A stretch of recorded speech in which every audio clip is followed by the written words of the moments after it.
to the emerging customized, fit for purpose education ecosystem that is designed for undisrupted learning. The concept of this new school is fluid and will remain as such until maybe a long term solution such as vaccine will be made available to combat the virus. What emerges from lessons learned from the COVID-19 outbreak is the need to explore the new normal for our schools. And that is what we are doing right now. We craft modules because we want to prepare ourselves for the new normal. You're all here, not by mere accident, but you are here because you are destined to be here as a writer, as an evaluator, and as an illustrator. You are considered as frontliners of the Department of Education. This entails sacrifice, and I'd like to emphasize that heroes like you deserve our high respect and deep adulation. Therefore, I extend my heartfelt gratitude to all of you. Thank you very much. Now is the time to shift our mindset. Make remote learning the default mode and the physical learning as the alternative. This way, we become better prepared psychologically. To my dear English writers, evaluators, and illustrators, heads up, and let us all say hello to the new normal. Once again, a pleasant morning to everyone, and may God bless us all. Thank you, ma'am. Thank you for challenging us. For the presentation of participants, please help me welcome our very own Head Teacher 3 of F. Bangoy National High School, Ma'am Jojane N. Hilbulingo. Thank you, Sir Mel. Good morning, everybody. For our webinar this morning, I am requesting all the participants to use the chat box on your monitors to respond as I call your names. We will not allow you, we will not allow you to use the microphones or it will create so much noise. So use the chat box as I call your names. So the destined writers for grade 7 here are the following. Sir Kenneth Baliena from Santa Ana National High School. Cerilene Amancio of Davao City National High School. Ma'am Ceci Ragol of Daniel R. Aguinaldo National High School. Ma'am Marisol Herrera from Kalinan National High School. Ma'am Jennifer Dayupay of Lower Tamugan National High School. Charmaine Dungog from Baguio, Ensat. Norjana O. Amisali of Santa Ana National High School. Ma'am Gina Himaya S. Martinez from Davao City National High School. J. Ann Q. Atilio, Daniel R. Aguinaldo National High School. Ma'am Maria Cristina Santos, Santa Ana National High School. John Marky D. Siasico of Davao City National High School. J. Mark N. Arellano from Daniel R. Aguinaldo National High School. Jessa C. Lingatong from Lacson Integrated School. Sir Mark Hilby Restore from F. Bangoy National High School. And Ma'am May Donna T. Pastor from Governor Duterte National High School. For our grade 8 writers, we have Ma'am Donna Christine Vilches of Davao City National High School. Ma'am Flora Mi C. Sarabilio of Davao City National High School. Ma'am Dina S. Habunita of Daniel R. Aguinaldo National High School. Irene S. Akyatan of F. Bangoy National High School. Mary Grace P. Gomez of Crossing Bayabas National High School. Ma'am Beatrice Lariba of F. Bustamante National High School. Rowena D. Estrera of F. Bangoy National High School. Ma'am Lirio I. Laureano of A.L. Navarro National High School. Ma'am Mary Grace F. Padilla of F. Bangoy National High School. Ma'am Elenita C. Buston of Santa Ana National High School. Jacqueline C. Balaquinto of F. Bangoy National High School. For our grade 9 writers, we have Sir Bonnie P. Pajarillo Jr. of F. Bustamante National High School, Ma'am Shemi Kin Ombrezo of Davao City National High School, Ma'am Ana Angelica Bautista of Santa Ana National High School, Ma'am Johanne Esparagoza of Crossing Bayabas National High School, Ma'am Juresi O. Simafranca from Mintal Comprehensive National High School. Our grade 10 writers are Oriel M. Estrera from Leon Garcia National High School, Rolindo B. Maniago of Davao City National High School, Ma'am Maricel B. Sumakot from Daniel R. Aguinaldo National High School, Ma'am Duwani Rose Kataytay from Daniel R. Aguinaldo National High School, Justine B. De Los Reyes of F. Bongoy National High School, Andrew T. Wee of F. Bongoy National High School, Sir Jonathan Balaquinto of F. Bongoy National High School, Ma'am Pearl Namuag of Santa Ana National High School, Ma'am Jessamine R. Montes from Santa Ana National High School, Ma'am Charlene Gassit of F. Bustamante National High School, Ma'am Mary Joy S. Remulta from Davao City National High School,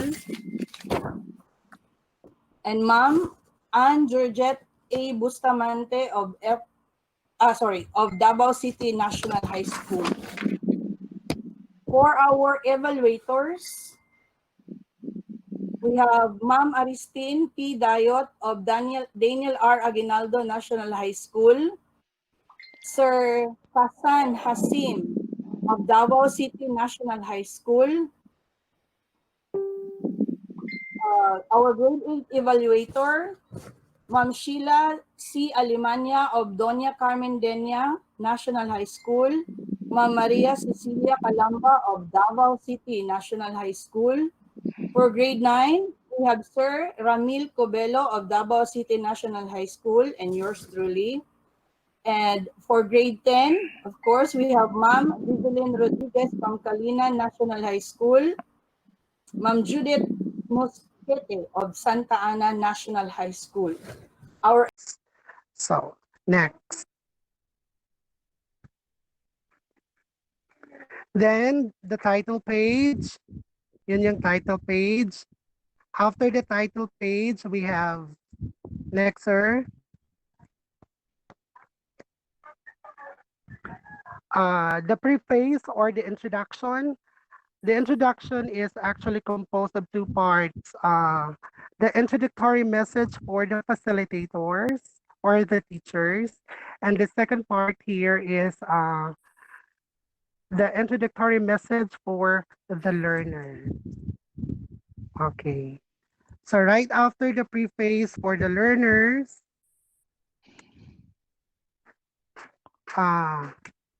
next, sir. Next slide. So we are done with the preliminary pages. Tapos na tayo sa cover page, title page, copyright page. Now let's proceed to the body. So the body is actually composed of icons. Yung mga writers ng ADM last December, more or less, pare-pareho lang ang mga icons na ginamit this time here. Okay, so the first icon here is what I need to know. What I need to know. Yun yung example niya sa kabilang side ng what I need to know. This will give you an idea of the skills or competencies you are expected to learn in the module. Are listed here, including the learning objectives of the lessons in that particular module. So nakasulat na dyan, the lesson title or the topic title, and then the learning competencies. Okay, next.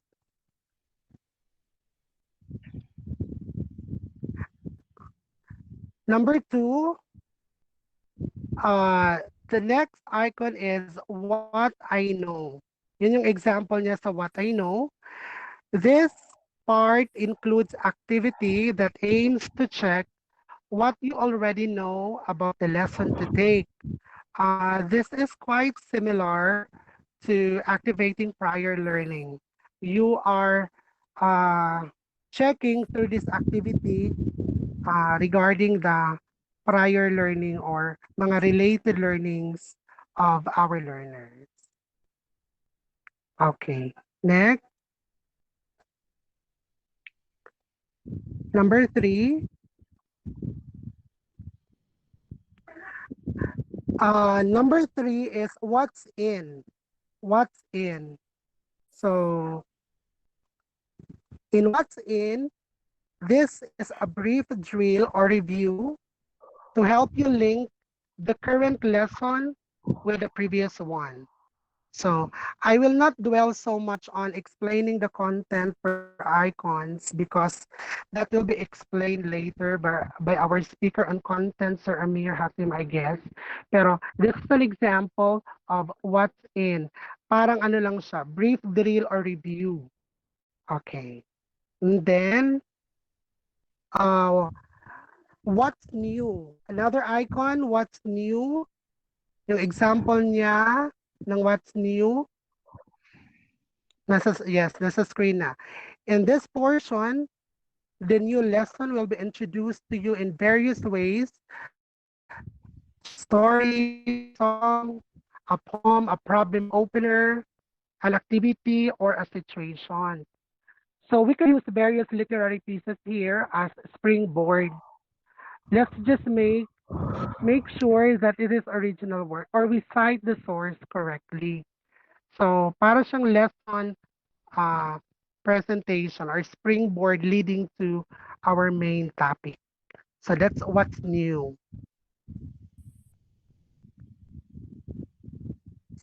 Next. Okay. The next part is what is it? What is it? This section provides a brief discussion of the lesson. This aims to help you discover and understand new concepts and skills. This is the lesson presentation part actually. You write here a short lesson discussion that includes definition of important terms in the lesson. Gaya ng nasa example, nag-define siya on models. Then, also, you can provide here illustrations. So you can sit down or maybe you can visualize or request your illustrator for possible sketches prior to your drafting of your final. This original version of the module is actually extracted to fit into the new template evaluated by Ma'am Divilin Rodriguez and illustrator, the very competent Ma'am Ivy Joan Tambala. So, ito yung parang lesson presentation with illustration as sample. Sige, next slide.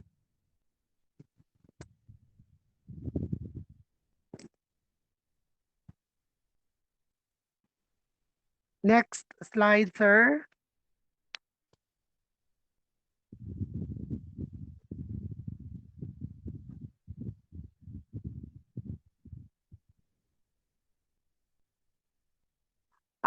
Wala pa tadi, sir. Atras pagamay.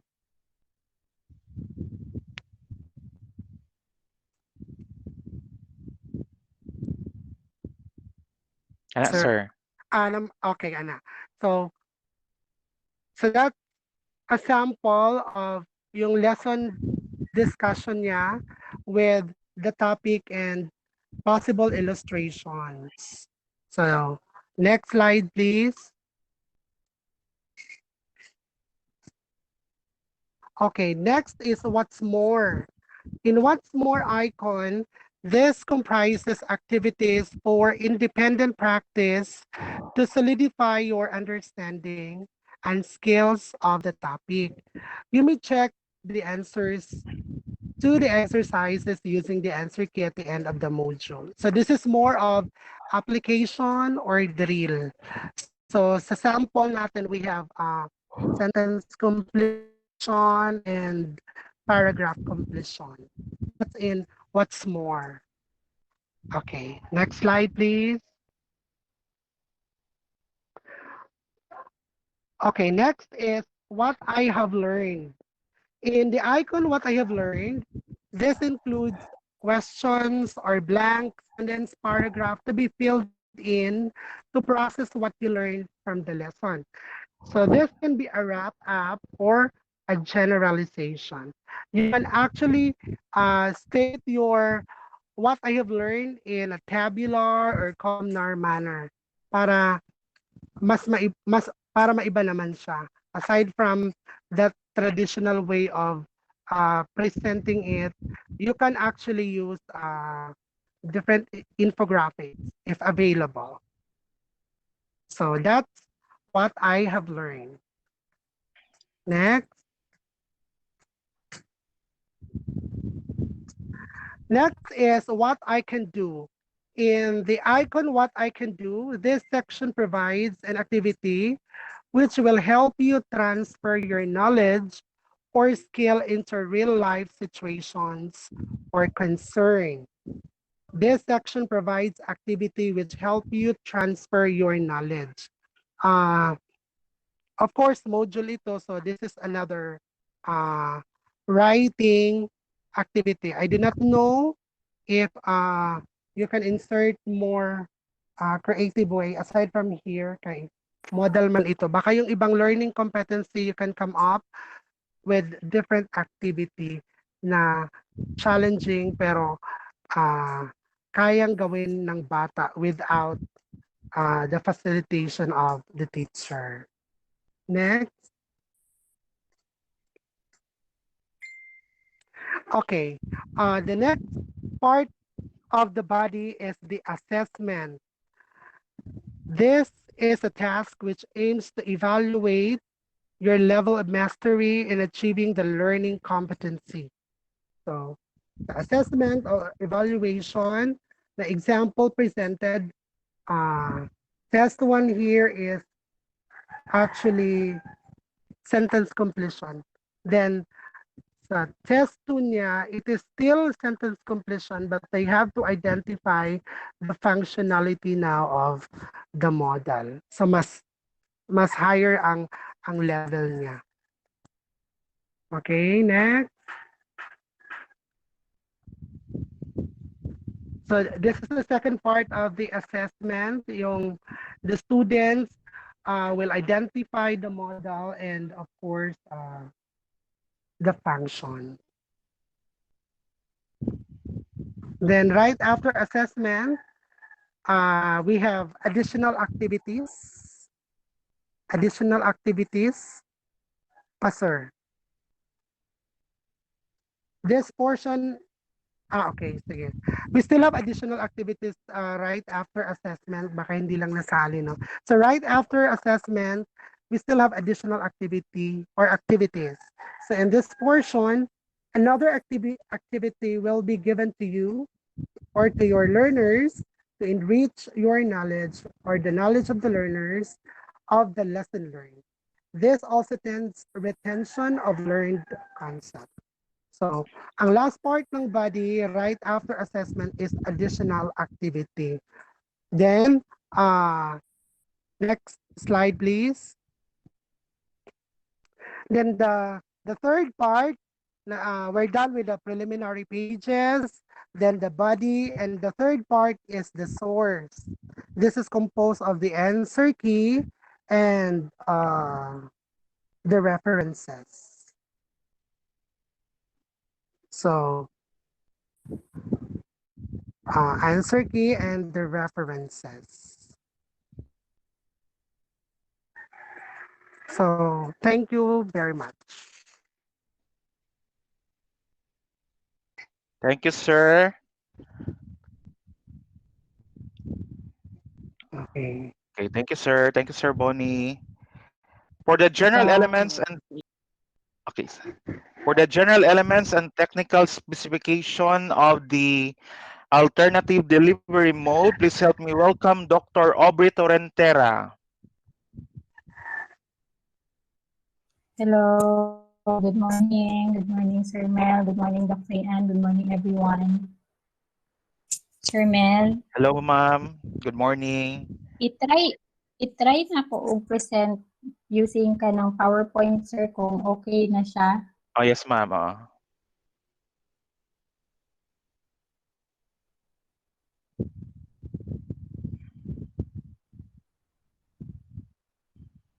Kana, Sir Mel, makita siya. Sige, ma'am. Nag-presenting pa. Wait, ma'am. Oh, okay. Nana, ma'am. Nana, ma'am, aw. Sige, slideshow na ko, sir, ha, kung dili Oh, ba sige, siya ma'am. tutulo, sir. Go ahead. Kana, sir. Tutol siya, ma'am. Kato na lang, ma'am, Sige, niya i-PDF na lang. i-enlarge lang, ma'am. Okay raman, ma'am. Kato lang PowerPoint niya, i-enlarge lang Sige. gamay. Oh, sige. Yan. Ano, makaklaro na siya.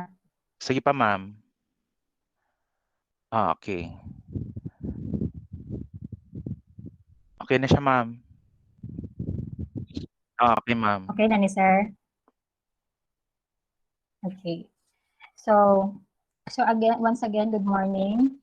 Actually, I have a similar presentation with Sir Bonnie, but the presentation of Sir Bonnie was focused on one of the three main parts of the module, which is the body. So I am still going to run through with my presentation because based on experience, I believe that as a writer, module writer, especially for the first time writers, it is very important to be introduced to these different parts of the module because it might be overwhelming to be facing the module for the first time. Okay, so let's start. So as mentioned by Sir Bonnie, the module has three major parts. The first part is the front matter. The second is the body, which was the focus of the presentation of Sir Bonnie. And the last part is the back matter. So let us first start with the front matter. So what can we see with the front matter? Have the front outside cover page. So when you receive the module, this is the first page that you can see. No? So, and it has also different parts. First, we have the grade level identifier. So this is the grade level identifier.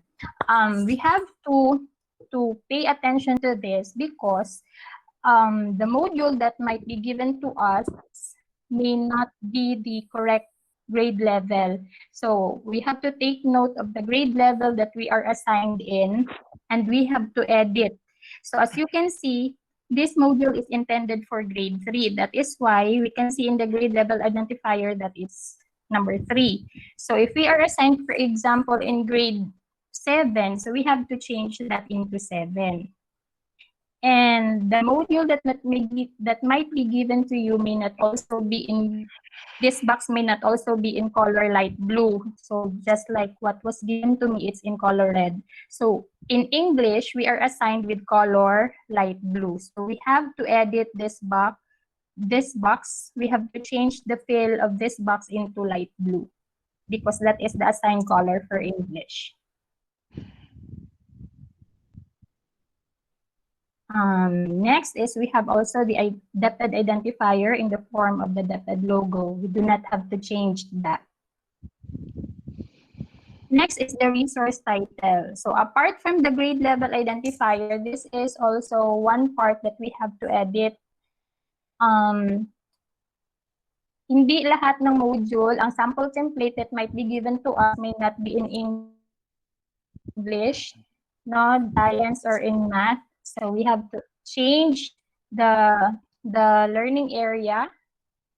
We also have to change the quarter, the module number, and the title. So as a writer, we are the ones to develop our own title for the module. We have the freedom to do that. Next is the cover art. We do not have to change that also because that is already provided. Next is the ADM logo. And last is the violator. So again, on the cover page, we only have to change the fill of the grade level identifier into light blue, change the grade level, and we also have to edit the resource title. So that is all for the cover page. Next to the cover page is the copyright page. So this was already presented by Sir Bonnie. Okay, so what are the parts that we have to edit on this page? First, we have to edit the title. So as you can see here in my presentation, it's written there, Science for grade 3. So we have to pay attention to that. We have to edit that into English and the grade level that we are assigned in. We also, again, have to edit the quarter, the module number, and the title. So only those on the title part ang dapat natin i-edit. Next is, this is the copyright. We do not have to change anything on this part. Next is the publisher. Dili po na siya i-edit. No editing on that part. And the next is the development team. So this is where we are going to write our name as the writer of the module, the editors, and the reviewers. I am not still sure who are the reviewers or who are the editors. Kung aswan lang ba na sila with the evaluator, but mag-wait lang to further instruction. But ang sure na to na ma-edit diri is the name of the writer, the name of the illustrator, and also the management team, of which we will be provided with the names by LR Siguro. And also this part at the bottom, we will be provided with the entries on this part. After the copyright page, we will see the title page. So again, this one inside the red box, these are only the things that we should edit. Again, we should edit the grade level, the learning area, the quarter number, the module number, and also the title. Other than that, the DepEd logo, it has to remain on that page.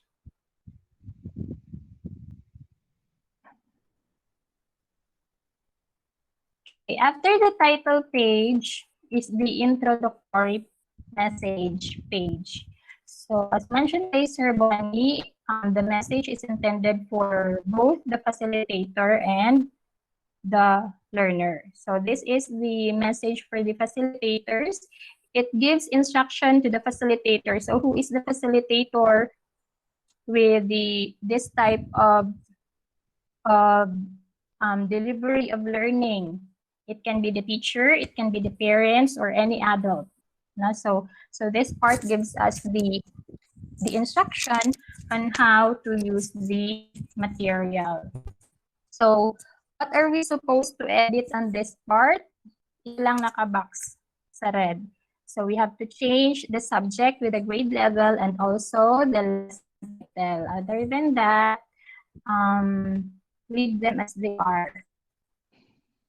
Ito, at first when I was looking at this page, I thought that we are going to edit this box here sa baba, knows the teacher. So this contains helpful tips or strategies that will help you in guiding the learners. So I thought that we are going to edit this box, this page, but I realized eventually that we are not supposed to edit this page, but we might be using this box in a body course of our module, wherein we have a special instruction to our teachers or to the facilitator of this module. So if we have a special instruction, mga tips or anything that we want to highlight, we can use this box doon sa body in the body of our module para mas makita ni facilitator kung ano yung mga dapat niyang i-stress during the facilitation of the lesson. This is the message for the learners. It gives an overview of the content of the module. It defines and explains the standard symbols or the icons used to represent the module. So we do not have to edit anything at this stage except, of course, itong mga naka-box. The learning area, the grade level, and also the lesson title. Okay, so that ends the front matter of the module, mga preliminaries as what was mentioned by Sir Bonnie. So now let's go to the body, the inside page. So as mentioned by Sir Bonnie, the first part of the body is what I need to know, that is the introduction. It contains learning objectives to be developed, and it introduces the topic or the content briefly. Next to introduction is the pre-assessment, what I know. So the number of items in the pre-assessment is dependent on the key stage.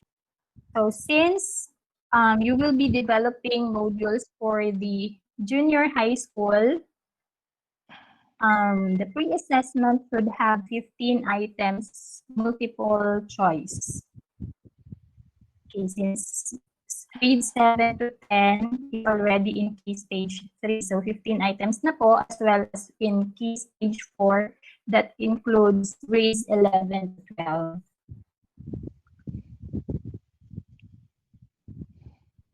The next part is the lesson proper. We have the review, or in the module, it's called what's in. It's next is the activity, the what's new, the discussion of the activity, what is it. That also includes the mini lesson, the enrichment activity, what's more. So those are the parts of the lesson proper. I am not going to discuss that in detail because that was already presented by Sir Bon. So after the lesson proper, we have the generalization, which is termed as what I learned. After that is the application, the what I can do. And next is the post-assessments. Since you are developing modules for key stage 3 and maybe 4, so both the pre and the post-assessments should have 15 items, multiple choice. And last is the additional activity. So that ends our body, the body part of the module. Next is the back matter. So what can we see in the back matter? We have the answer key, the reference, and the back outside cover, which contains the feedback box. So this is the feedback box that we can see on the last part of the module, and we do not have to edit anything inside that box because it is already provided. Okay, so we are done with the parts. So let us now talk about the typography of the body text. So take note that this is only about the body text, not about the front matter, not about the back matter. So the formatting on the body text is different from the format in the front and back matters. So for grades 7 to 12, the font style that will be used are these. Now, these are the options. We can use Arial, Times New Roman, or Bookman Old Style. But since we will be provided with a sample template, as I checked, it's in Bookman Old Style. So we do not have to change the font style. We do not have to change the font size. We only need to edit yung text na lang. Replace na lang natin ang content. But as to the format, it's already provided. So let's leave it as is na lang. So it's in Bookman old style, and I think it's in font size 11. So it can be 12, but you do not have to change that. For the heading, it's already set to a minimum of 15 and maximum of 24. So what was provided in the sample template is between these two, in between 15 and 24. And for the subheadings, it's in between 11 to 13. And line spacing is consistent at 1.5. And for the alignment, with 712, it should be G5. And the ratio for art to text is that there should be 30% art. Again, we're only talking about the body. There should be 30% art and 70% text. Okay, so again, this is only good for the body. The font style and the font size in the parts, in the front and the back matters. Dili na nato ito sila hilabtan. Okay. So before we end, these are just some of the reminders. It was agreed during the core group meeting that it would be more practical to use a box in place of the actual illustration while we are crafting our module, because it would be a waste of time and effort on the part of the illustrators if we would be drawing a lot of things and then by evaluation reject lang ang ilang mga drawing. So as a writer, it would be better if you would just plan out what type of illustrations we are going to include in our module, and we will only insert text box where we are planning to place each illustration, and inside the box we are going to write a brief description of the illustration that we plan to be placed in there, because that would be more practical, because there might be instances wherein the evaluators may find, so better na wala pa siya na drawing para dili pod masayang ang effort and time of the illustrator, because as per experience malangay gyud ta sa illustration kay very limited ang number of our illustrators. Kung daghan sila i-drawing, kay daghan sila mga writers nga magpa-drawing sa ilaha. So using a box would be more practical. And the last reminder is that only edit the text. In the sample template that will be given to us, we're only going to edit the text. Leave na everything as they are. And that would be all. Thank you very much. Thank you, ma'am. Thank you, Dr. Au. You can now stop sharing. Sige, sir, kadali, sir. By the way, you will be given copies of Dr. Au's presentation as well as Ma'am Janice. Advice is to have 3 or more copies of that presentation. All you need to do is to erase the text. Kaya pag ma-erase to siya, ma-retain lang gihapon to siyang size sa font, ang font style, and the color that Ma'am Au is asking you to present. Okay. At this point, it is more discussion about module content to be given to us by our Master Teacher 1 from Kalinan National Division, from Kalinan National High School Division. She is also our Learning Resource Evaluator, Dr. Divilen M. Rodriguez. Hello, Kalinan sir. na ka, ma'am. Yes, sir. Wala akong samong pala. Di ako matulog karon. Good morning, everyone. Good morning, Ma'am Mayan. Good morning, Sir Mel. And hi, Ma'am Aubrey, to everybody and to everything. Good morning. Sir Mel, am I loud and clear? Yes, ma'am. Okay. Wapo gid ning signal sa Kalinan, sir, no? Ma'am, ikaw ra gud kay dako kay na. Ay, Full screen sorry. gyud ay mo. Okay ra ma'am, mas nindot gani. Oh, basta ha. Sayo kay ko diri sa kalina ning Andy. Unsaan pagpagamay, sir? Ayaw na ma'am, okay na na. Okay. Gwapa man yapon. Sila.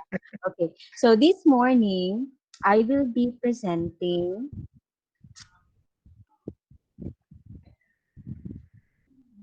kumusta ang screen, sir?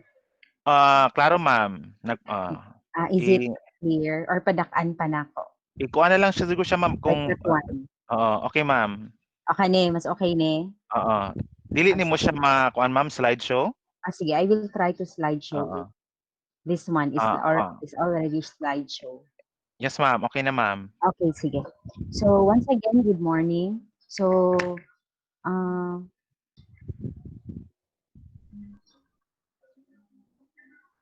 wala ka pangandam ang slides. So for my session, since Ma'am Aubrey, Sir Bonnie has already discussed comprehensively uh, the the format or the template for the ADM module, I will be discussing to you some guidelines in writing the ADM modules. I will be giving you tips on writing based on my LR or learning resource evaluation. And I am also going to share a planning worksheet which will serve as a guide before we write.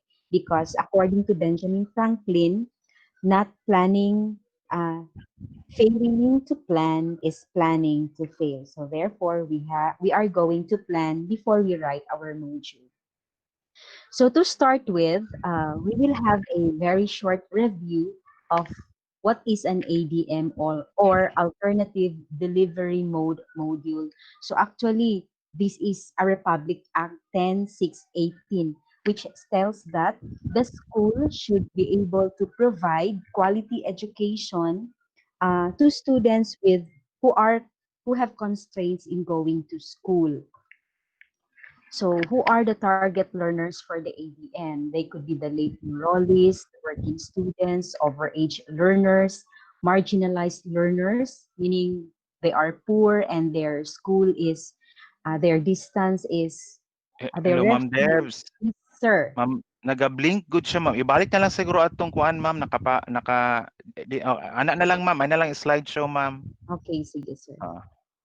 Klaro gyapon. Klaro gyapon siya ma'am. So marginalized learners, meaning they are learners who are poor and their residence is far from the school.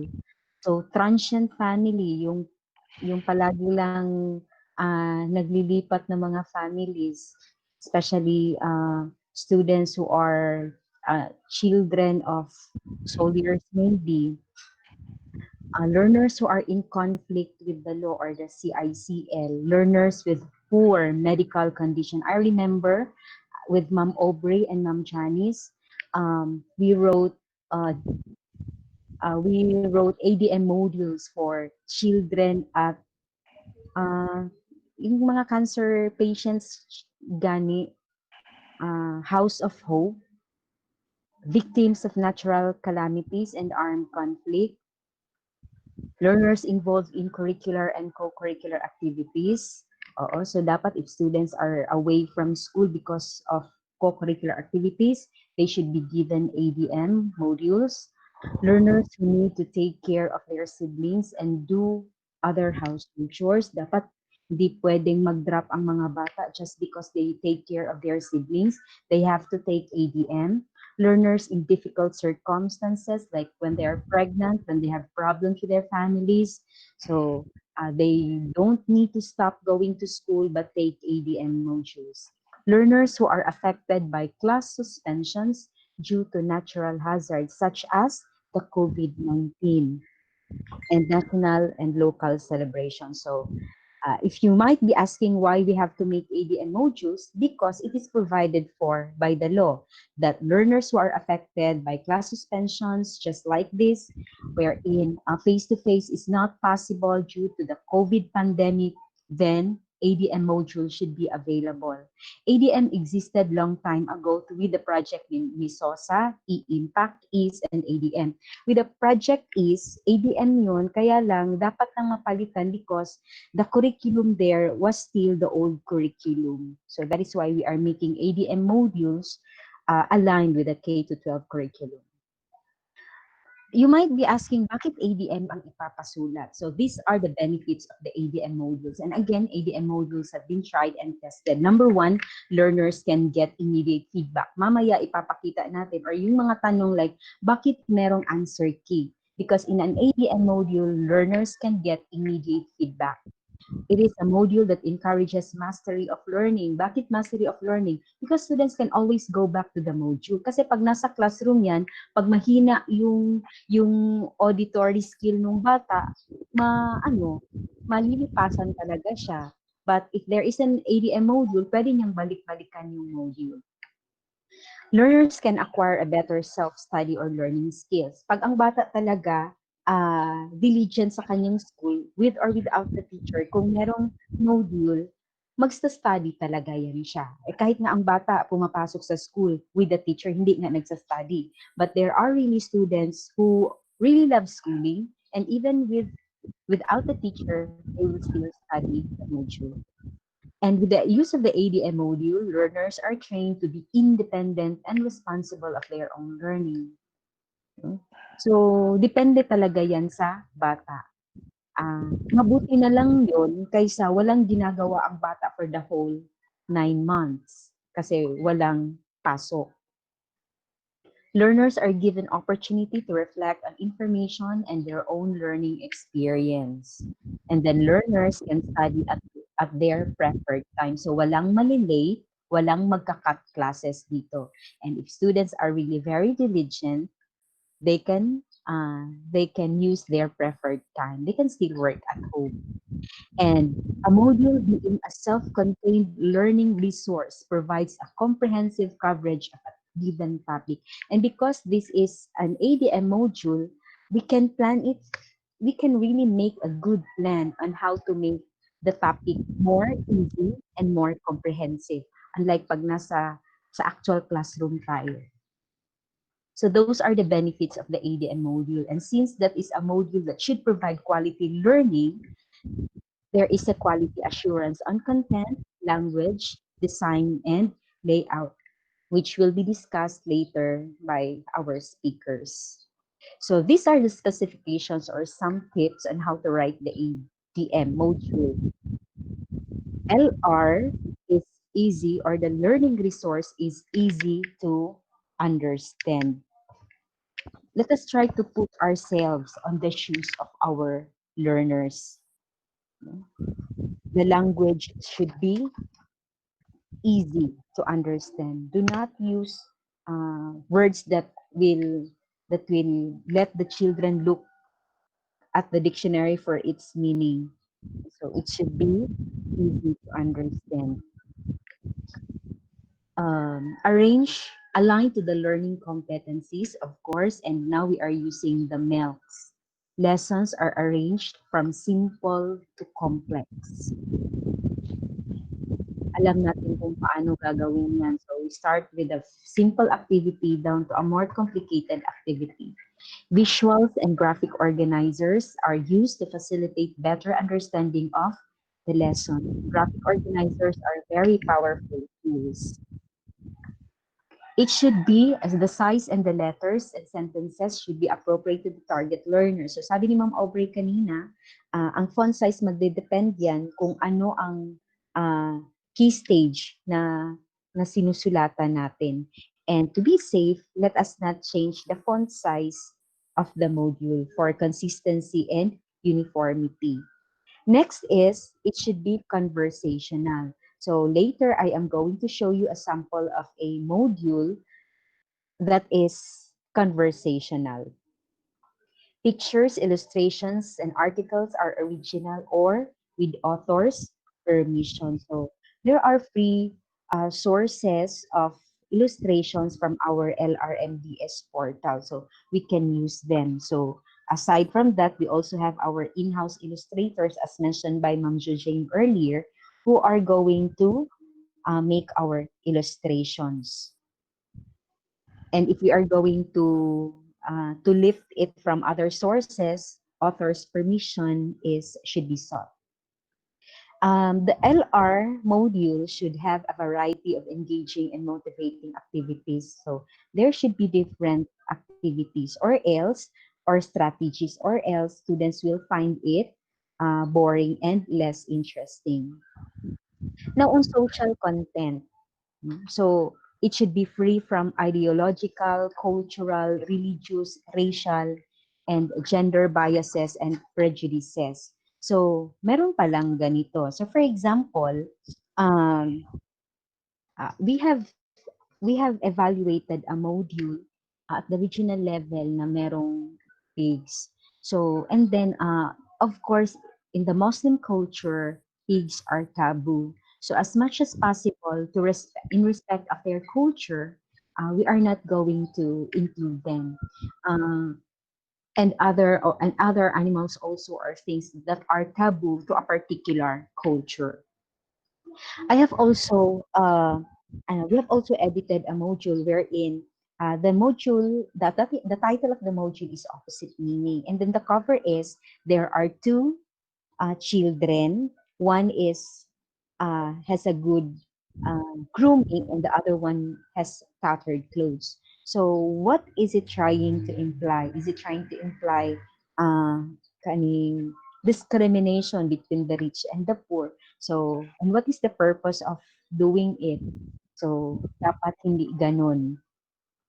Um, it should, for example, about family, and then it's a bias to say that a family is composed of a mother, a father, and the children. What if wala na siyang papa or wala na siyang mama? So, let us avoid these biases. It should also enhance the development of desirable values and traits.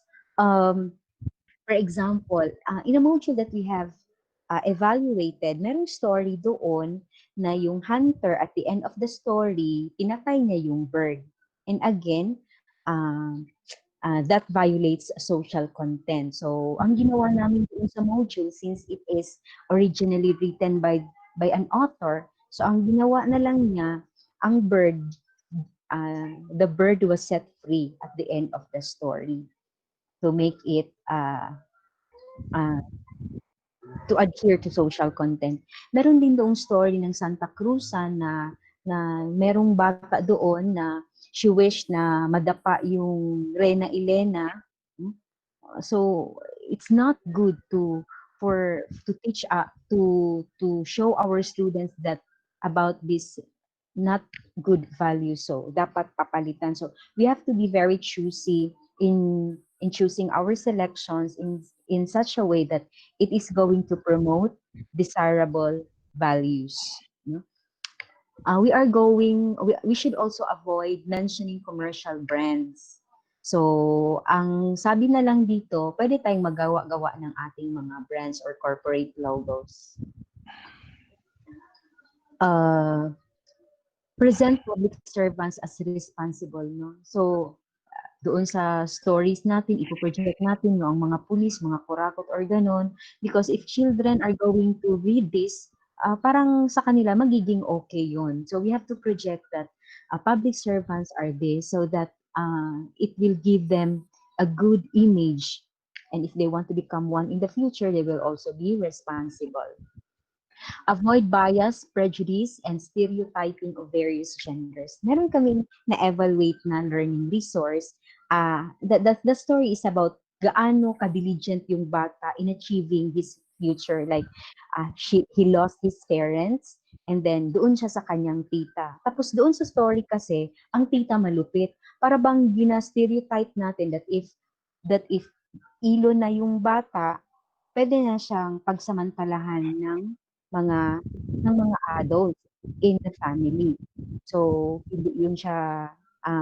it violates social content. So ang purpose ng story is to show how determined the boy is. Hindi na siguro dapat sabihin doon na kahit na malupit yung kanyang tita, nakasurvive pa rin siya because there are different ways na to show that somebody is determined without showing the tita as that.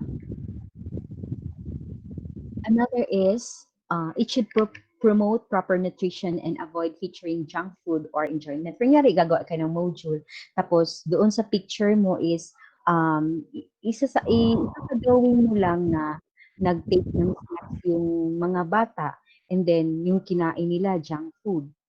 So it's not promoting proper nutrition. Discourage the habitual use of tobacco and alcohol and the use of restricted drugs. Merong story doon na ganun. No? So, portray a lifestyle that contributes toward reducing the impact of climate change. So, doon sa story or doon sa picture, nag-burn ng plastic. So, against social content.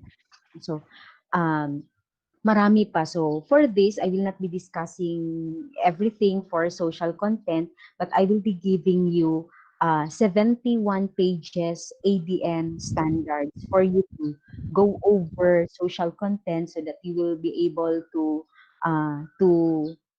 safeguard our module.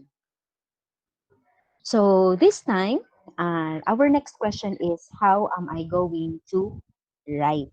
So Sir Bonnie and Ma'am Aubrey has already discussed the different parts of the module. So paano ba gagawa ng module?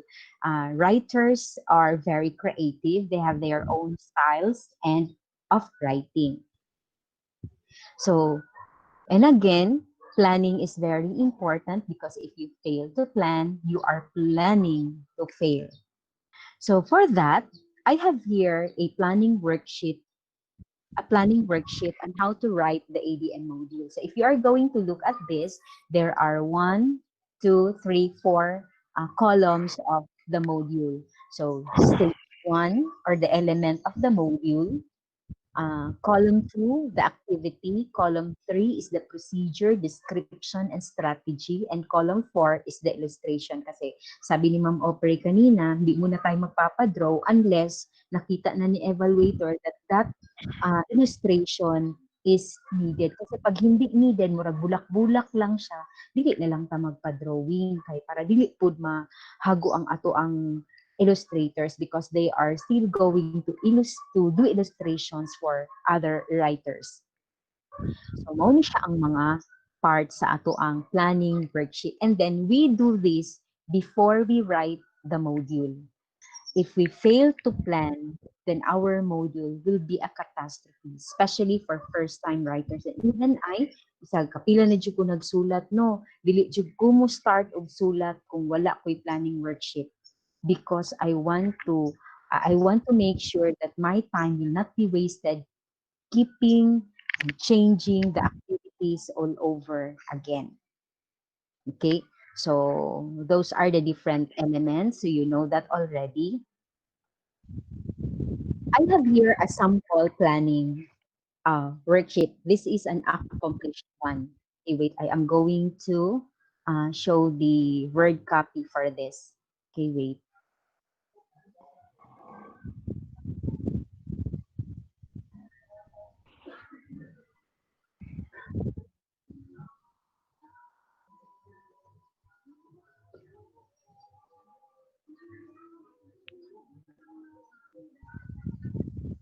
Is it clear, Sir Mel? Yes, ma'am. Okay. So this is a planning worksheet for an ADM module. Again, this is just a planning worksheet because again, Benjamin Franklin said, if you fail to plan, you are planning to fail. So we have here the subject, the grade level, the quarter, and the module title. So this is an English subject. The level is grade 6. Pasensya na po kung grade 6 ang ating sample ngayon. It's because this was also the module that I presented yesterday. And always think that the process is still the same. The stages and the elements are still the same. Ang difference lang doon is the process and the structure is the same. Ang difference lang doon is the learning competency, the complexity, and the difficulty of the learning competency. So stage 1. So kunyari sa stage 1, what I need to know. Diba sabi doon sa description that in what I need to know, you are just going to inform the students what is the learning competency and what are the objectives or the specific objectives of the different activities in your module. So illustration needed, walang illustration na kailangan. Okay. Next is what I know. So sa what I know, that is a pretest. Okay, that is a pretest. So, and remember, let us be reminded that the number of questions will be based on the key stage. And this is elementary grade 6, that is key stage 2. So there will be 10 multiple choice questions. And then for grade 7 to grade um, to grade 10, that is 15 items. So multiple choice questions lang for what I know because that is just a free test. Let's go to what's in. So what's in, this is a sort of a review. So you can have a very short activity for this. Different writers have different styles in writing. So for this, you can have a very simple or short review. Sabi doon, pwedeng question lang. So kung question lang din ang gagamitin mo, para ka lang din nag-pretest. No? So sa akin, for this time, by the way, this module on idiomatic expression, I would like to acknowledge that the activities here were lifted from the module of Ma'am Janice Abrea, Tugbok Central Elementary School, and the illustrator is Ma'am Joanne Ivory Tambala from Bago Elementary School, somewhere there. So some of the activities here are listed from her module, and I have to add more activities for the sake of today's discussion. So what's in? So since the topic is about idiomatic expression and the learning competency is infer the meaning of the idiomatic expression using context clues. So for what's in, this is just a short review. Ayoko yung, kunyari, ayaw mo yung question lang kasi may pre-test ka na. So as a writer, gusto mong meron silang picture analysis. So ilagay ko dito picture analysis. This is an added activity. So in the picture analysis, this is for this stage here, I am going to show the students a picture and they are going to analyze. The picture is about a father and a son watching a heavy rain through the window. Later, ipapakita ko ang buong module using based from this worksheet. So sabi natin that in what's in, my picture analysis, tapos ang picture is about a father and son watching a heavy rain through the window, and then these are my prompt questions. Where cats and dogs falling from the sky? What does the father mean when he said it's raining cats and dogs? So again, this is a very short review. It only needs one answer that will link the previous knowledge to the new lesson. It's a very short review. Next stage is what's new. So that is introducing the new lesson or the new skill. So for this one, you can use songs, you can use illustrations, you can use whatever it is or strategy that you think is appropriate. So for this, the title of my activity is A Helping Hand, and this was lifted from the module of Ma'am Janice Abrea. So there is a dialogue there. So a dialogue, so I am going to, so it's either you can develop your own dialogue or you can lift from other sources. A dialogue containing idiomatic expression. So based from the dialogue, merong boy at saka girl na mag-converse or mag-uusap. So, mas maganda if you can make your own stories or dialogues. So, mas maganda, hindi ka na mag-acknowledge ng source. And then, there is a lacking of difficult words if it is necessary. Now, remember to use very simple words. because some students may not have internet connection to look for the meaning of words. They don't have cell phones. They don't have dictionaries at home. That is a reality. But if you are going to unlock difficult words using context clues, they don't need a dictionary. They only have to read and analyze. So maganda ang unlocking of difficult words through context clues. Pero if it's not necessary, then we don't need to unlock. Next is, in this activity, students will infer the meaning of the idiomatic expressions, and students will also determine the context clues that help them arrive at the meaning of the idiomatic expression. So, yun yung plan ko for the activity on helping hand, or activity 2. Or yun yung plan natin. Let's move on to the next stage, that is, what is it? So in what is it, that is the discussion proper. And when we discuss, there should be interaction. Mas maganda merong question doon. So for this one, make a discussion on idiomatic expressions using the idioms found in the reading selection or found in the dialogue that was presented in the previous activity, and how context clues help them in finding the meaning. So, illustration needed, walang illustration na kailangan dito. So, none. Then let's go to what's more.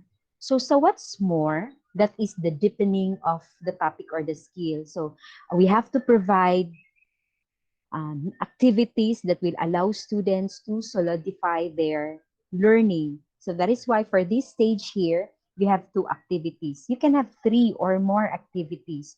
The more the activities, the more that students will be, the more students will solidify their learning about the skill or the topic. So for activity 3, that is inching forward to your dreams. This was lifted from the module of Ma'am Aubrey, Ma'am Janice. So students will study a comic strip and identify the idiom that matches the given meaning. So here, I will ask the illustrator to illustrate 2 small pigeons talking while watching a hawk flies high.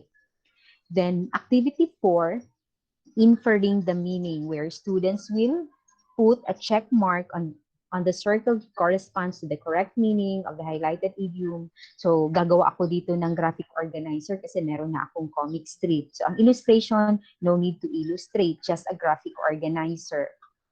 What I have learned. So what I have learned, this is the generalization part. So again, there are different ways of doing the generalization. You can have a statement, and students are going to complete the statements. You can have students can do a bullet of what they have learned about the topic or the skill. Or kanina, sample ni Sir, merong graphic organizer. You can do journal entries. So, illustration, walang kailangan kasi ang ipapagawa natin dito, mag-complete the statement lang sila. Let's move on to what I can do. So, this is application. Application in real life situation. So, mag-isip tayo ng activity kung to allow the students to see where I can use this topic, where can I use this skill in real life. So that is application. So medyo mabigat siya because that is to apply knowledge, skills in real life situation. So ang naisip kong activity is activity 6, what's in a song. So the teacher, I will look for a song with idiomatic expressions. And with idiomatic expressions. Now, in a T-chart, students will write the idiomatic expression on the first column, and students will infer the meaning and write them on the second column. So, meron akong song, meron din akong T-chart, which is another graphic organizer to allow the students to visualize information. Kasi yung mga songs are very rich with idiom. They keep on singing it, but they don't understand what it means. Bakit? Hindi sila nag-a-analyze. But this time, through this application activity, they will be able to analyze the meaning of the idiomatic expressions that are found in the song that they usually sing. Maganda din kung ang song yung upbeat, so or updated din. So for illustration, swerte si illustrator kasi hindi siya magdo-drawing for this activity. And for the assessment, students will encircle the meaning of the highlighted idiom based on context clue. So again, this is still congruent with our objective, and that is to infer the meaning of the idiomatic expression. Okay? 10 items lang po because this is key stage 2, grade 6. And for the additional activities, this activity is kasi repetition, kasi pag palaging paulit-ulit na gagawin ng mga bata, they are going to master it. Again, constant practice do not makes it perfect, but makes it permanent. So for this activity, parang teacher writes a dialogue, and students will write the meaning of the highlighted idiom in the dialogue, but this time the teacher will no longer provide the choices. So students are going to do this on their own. Okay. So for this, again, I lifted this from the module of Ma'am Janice, two best friends conversing. So when you are done with if you are going to look at your module, no, sa planning pa lang, alam na natin na machi-check natin kung ang ating mga activities nag-match ba sa mga learning competencies. Machi-check din natin kung ilang mga strategies meron tayo para hindi siya boring sa mga bata. So we have picture analysis, we have dialogue, we have comic strip, we have graphic organizers, we have a song. So we already have 5 different strategies in one module about idiomatic expressions. So, kung confident na tayo that students na okay na ang module na to, wala na siyang problema, marami ng strat activities, varied na, nag-hit na yung mga learning competencies, na-hit na yung mga activities with the learning competencies, then we are done with our planning worksheet. So pagtapos na tayo sa ating planning worksheet, we can now start writing our module. So this time, I am going to show you a sample of a module based on the planning worksheet that we have just done earlier. So again, I have to take credit of this module to Ma'am Janice, and again, some activities are included for this. Ang iba tinanggal. Sir Mel, klaro Sir Mel? Sir Mel? Yes, ma'am. Klaro po. Sige. So Pero, this is now, yes sir. Sky Yes, sir. blue tayo, ma'am, no? Sa color ng grade 6 ba yan siya? Ay, yeah. Sky blue. Bakit may naging green? Okay lang, ma'am. Oo. Jedit na ba yan ako ni? Okay. Sige. So again, this is the module. Sorry ha, dapat do na to, na-change na ako to.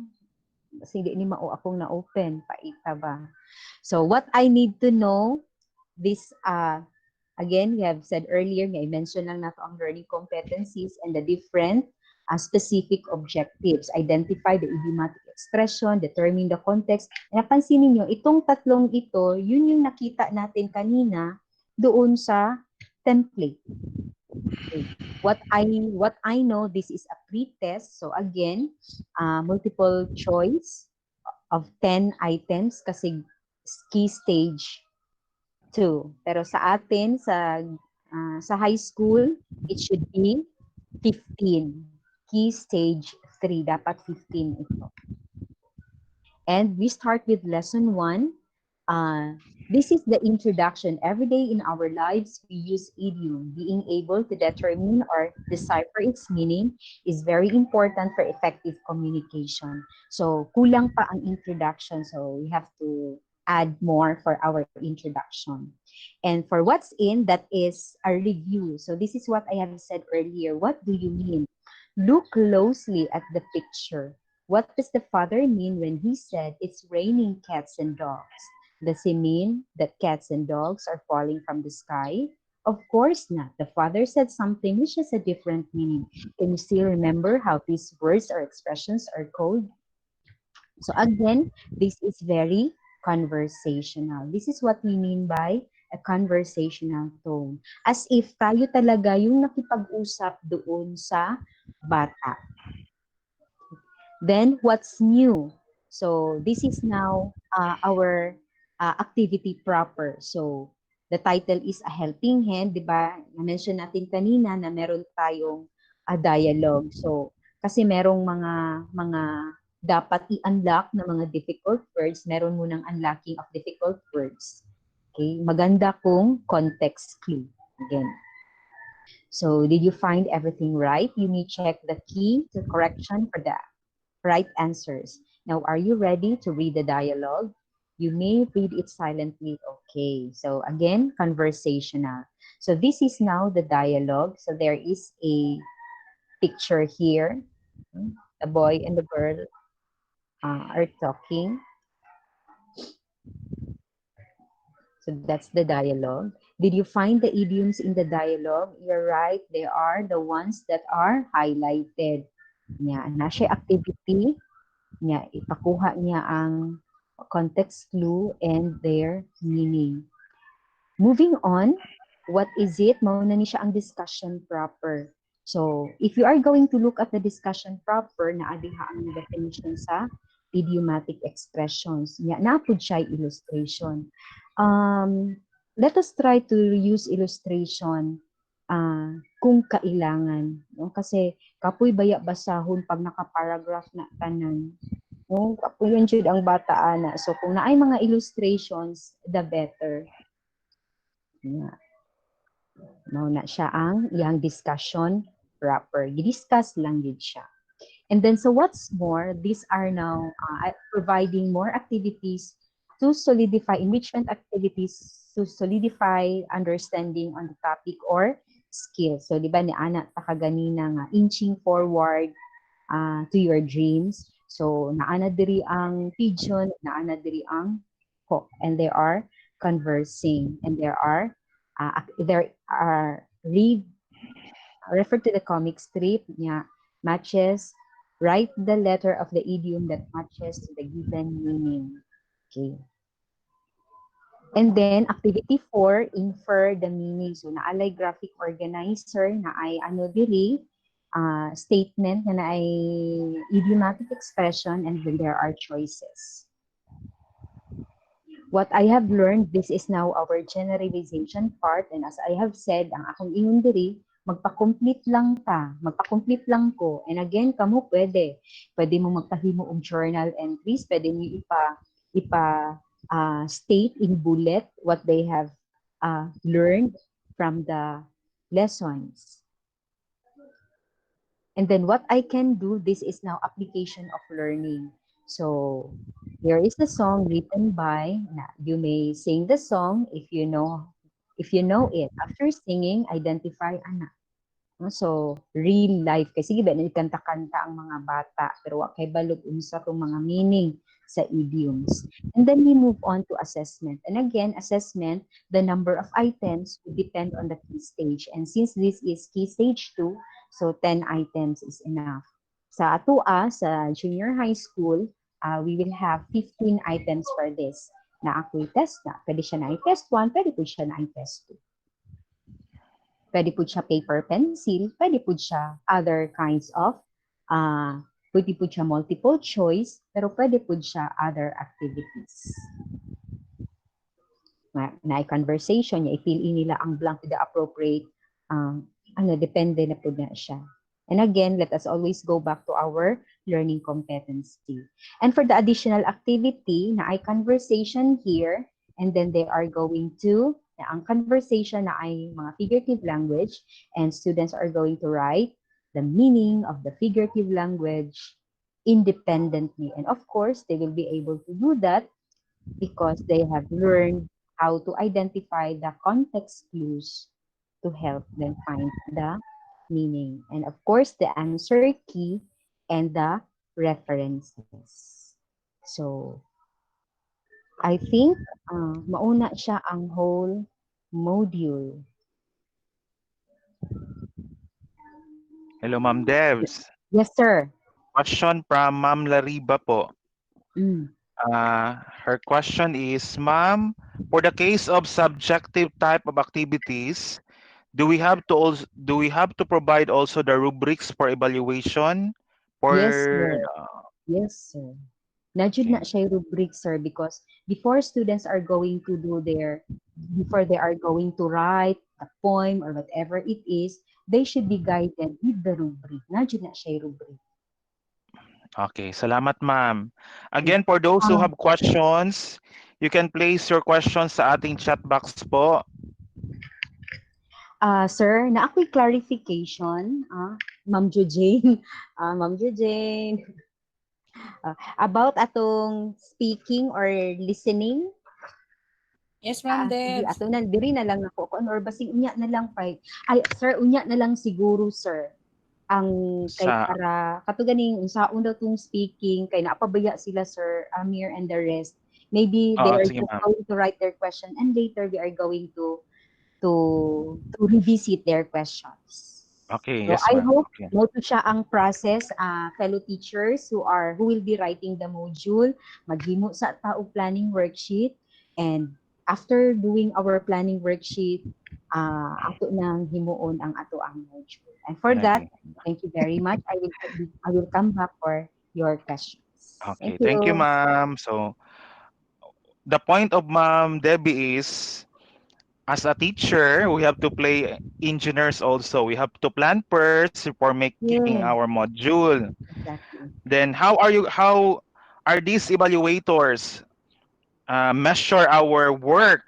This will be the discussion of our master teacher one of Davao City National High School. She is also a division learning resource evaluator. Please help me welcome Ma'am Maria Cecilia Calamba.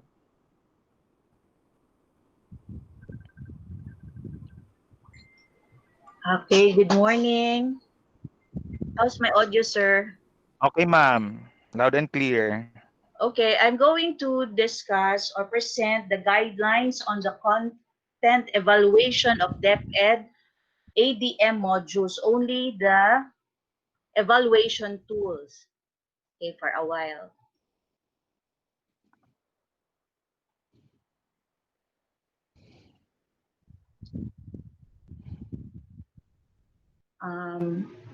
Pag-present, sir, your entire screen.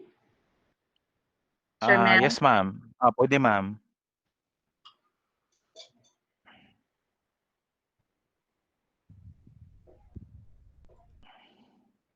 how is it, sir? Wala pa siya, ma'am. For a while.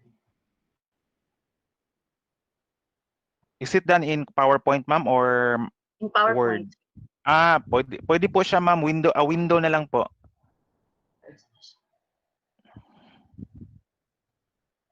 Okay. How is it? Nana, sir? Wala pa, ma'am.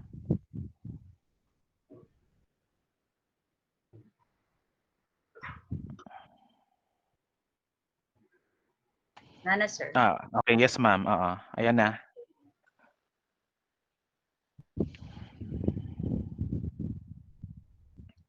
Okay. So, since si Ma'am Develin has already discussed the content, mine is only the tool that the evaluators will use.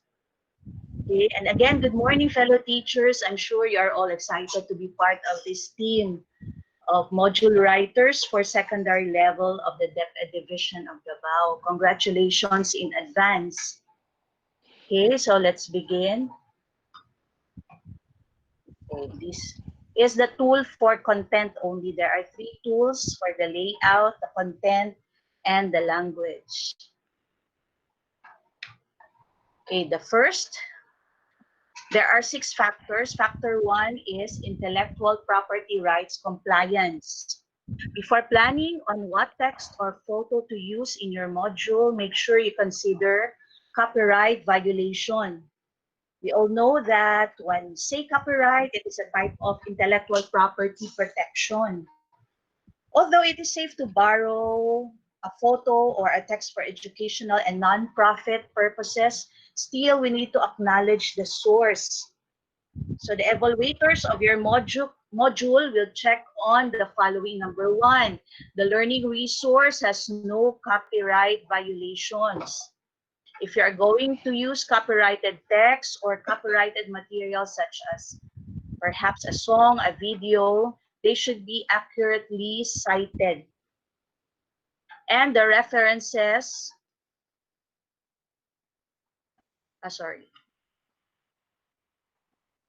the references are properly cited in the bibliography. Okay, so if we can use original stories, the better. And according to Ma'am Dibs a while ago, if you're going to use a text from somebody else, you have to ask permission first. Okay, next is factor 2, the learning competencies. Okay, content is consistent with the targeted DepEd learning competencies intended for the learning area and grade level. I think that DepEd has given us a new set of learning competencies for this school year because of this pandemic. So we will focus on those. As what we usually do, from preparation of our lesson to assessment, everything should be based on the learning competencies. Surely, we will not be lost along the way. So that is factor 2. Moving on. Factor 3, the instructional design and organization. Since we are to provide specific objectives which are based on the learning competency, everything in our module should be planned so as to achieve the objectives that you will be constructing. Okay, and these are the criteria. Number 1, the learning resource contributes to the achievement of the specific objectives on the learning area and grade level for which it is intended. Number 2, sequencing of contents and activities within each lesson facilitates achievement of objectives.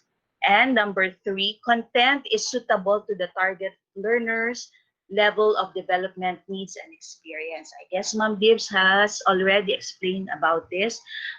Let us just remember that we should always focus on our learners. The content and materials to be used are based on the learner's age, background, and level of development. Next, number 4, content reinforces, enriches, and or leads to the mastery of the targeted learning competencies intended for the learning area and grade level. The discussion of the lesson or the activities to be accomplished by the learners should not be too easy nor too difficult. Baka for grade 7, parang pang grade 10 na, or the other way around, the grade 10 level, ang level niya is for grade 7. I think we know the level of understanding and the development, the readiness of our students, so we will base on those. Number 5, content is logically developed and organized throughout the material. The lessons and the activities are arranged from simple to complex, from observable to abstract. We have to begin our lesson with something light and easy to follow to set the mood of the students. Baka if heavy na kaayo, they will lose already their interest, and then gradually increasing in complexity or difficulty. Okay. Number 6, the LR or the learning resource contains useful introductions, reviews, summaries, and other devices that facilitate smooth progression from one lesson to another. Okay. There are more. 7, development of lessons allows for review, comparison, and integration with previous lessons. So we will not focus only on the discussion when there's no review yet. Okay. Number 8, motivational strategies like advanced organizers, just like what Ma'am Develin mentioned a while ago. Puzzles, games, this can be form of motivational strategies. It could be a song perhaps, or a poem, or even just pictures. Number 9, the LR or learning resource uses various teaching and learning strategies to meet individual differences, learning styles. So as not to bore our student, let us use different teaching and learning strategies, not only even in the assessment. Okay. Number 10, the learning resource develops higher cognitive skills. And of course, the 21st century skills, what are these? The critical thinking, creativity, problem solving, learning by doing, and other 21st century skills. Okay. By the way, if we can also differentiate our activities and the outputs expected from our students, the better.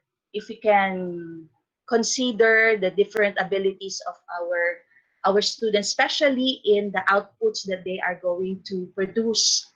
Maybe for those who are good in the arts or good in speaking. So we can differentiate if possible. Number 11, the LR enhances the development of desirable values and traits. So in the tool that the evaluators will use, these are some of the values mentioned for a while. Okay, so these are included in the tool that the evaluators will be checking. So pride in being a Filipino, scientific attitude and reasoning, striving for excellence, love for country, helpfulness, teamwork, cooperation, unity, desire to learn new things, honesty and trustworthiness, ability to know right from wrong, respect, critical and creative thinking, productive work. And if the trait or the especially Filipino values which are not mentioned above, you can specify them on 11.30, or the evaluator will identify what values are included in your module.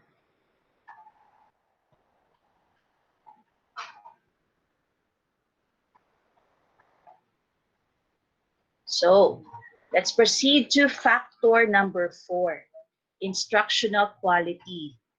There are 6 criteria. Number 1 is the content and information are accurate. We have to be very extra careful, especially if we will borrow materials from different online platforms or from printed materials. Check as many times as possible for accuracy. We don't want to mislead our learners. Okay, baka fake news. Okay. Number 2, content and information are up to date. Latest or current issues or current events are encouraged to be used, but we are also encouraged to contextualize. When we say contextualize, we can localize or indigenize our materials. But of course, original work will be best if you can make your own. So we don't have to ask permission from the owners. Okay, number 3, the LR is free from any social content violations. Okay, let us be guided by ethical standards in choosing materials in our module. Make sure that there are no questionable materials used, just like what Ma'am Divelin mentioned a while ago. And she gave also some examples of violation of social standards. 4, LR is free from factual errors. Okay, so let us be very careful in choosing our materials. Let us again avoid mga fake news as our material.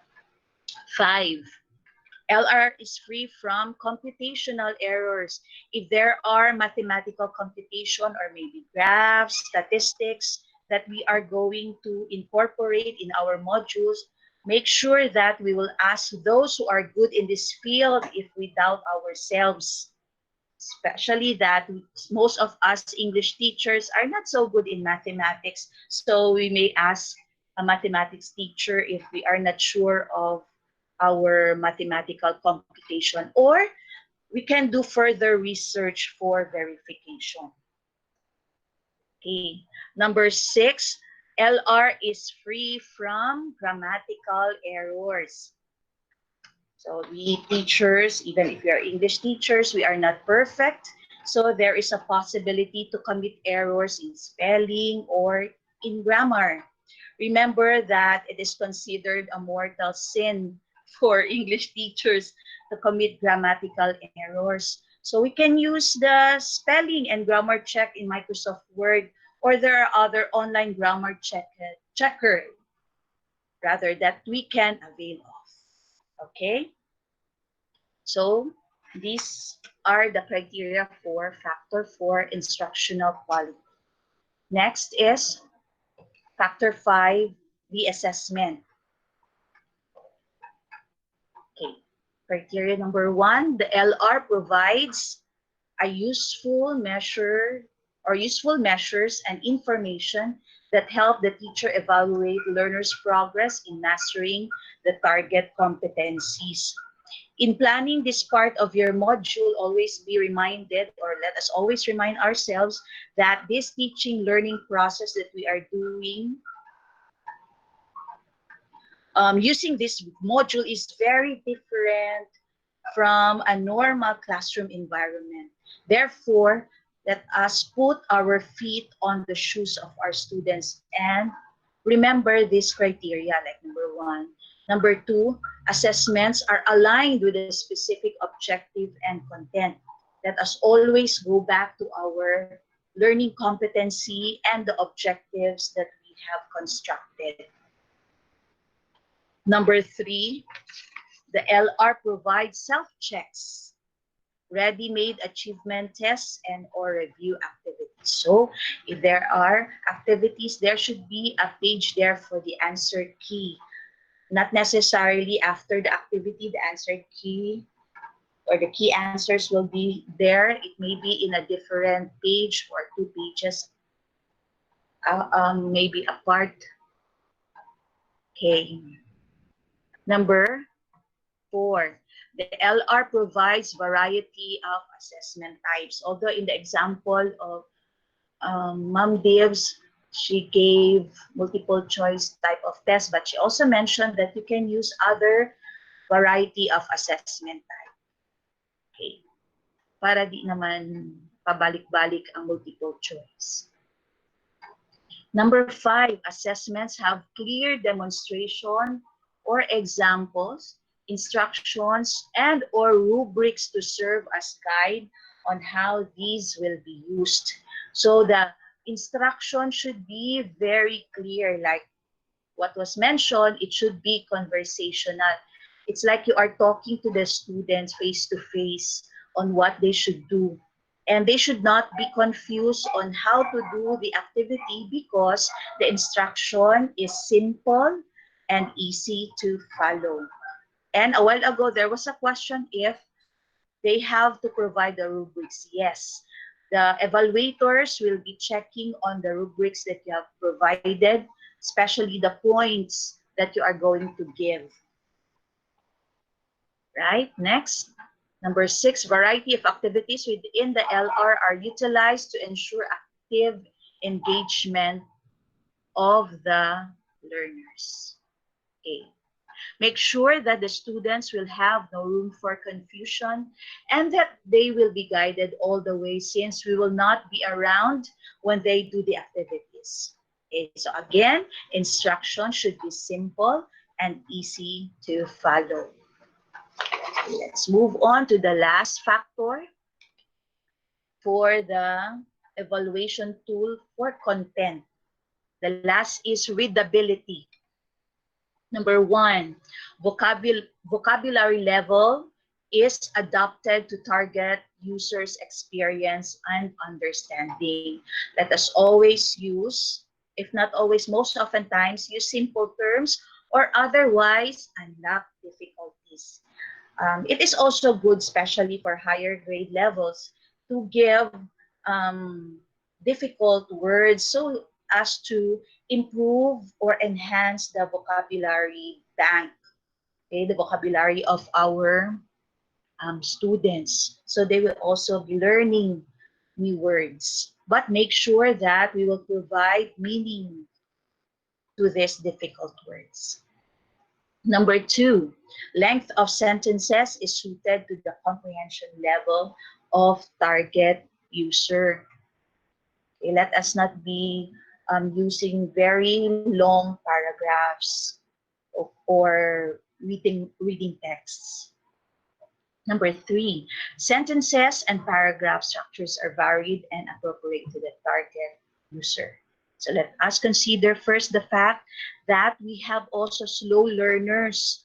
So let us make sure that they will not be left behind. Number 4, there should be logical and smooth flow of ideas within a lesson and from lesson to lesson. So the transition from one activity to the other should be very smooth so as not to confuse our students. And let us also, number 5, consistently use transitional devices to focus on the main topics and signal a change of topics. So the evaluators will be looking on how good you are in using these transitional devices. And number 6, lessons, instructions, and exercises, questions, and activities are clear to the target user. Okay. You will be provided anyway with a copy of this evaluation tool, so do not worry because you too will be guided properly. So that's the end of my talk about the evaluation tool for content. Okay, God bless everyone and enjoy writing. Thank you. Sir Mel.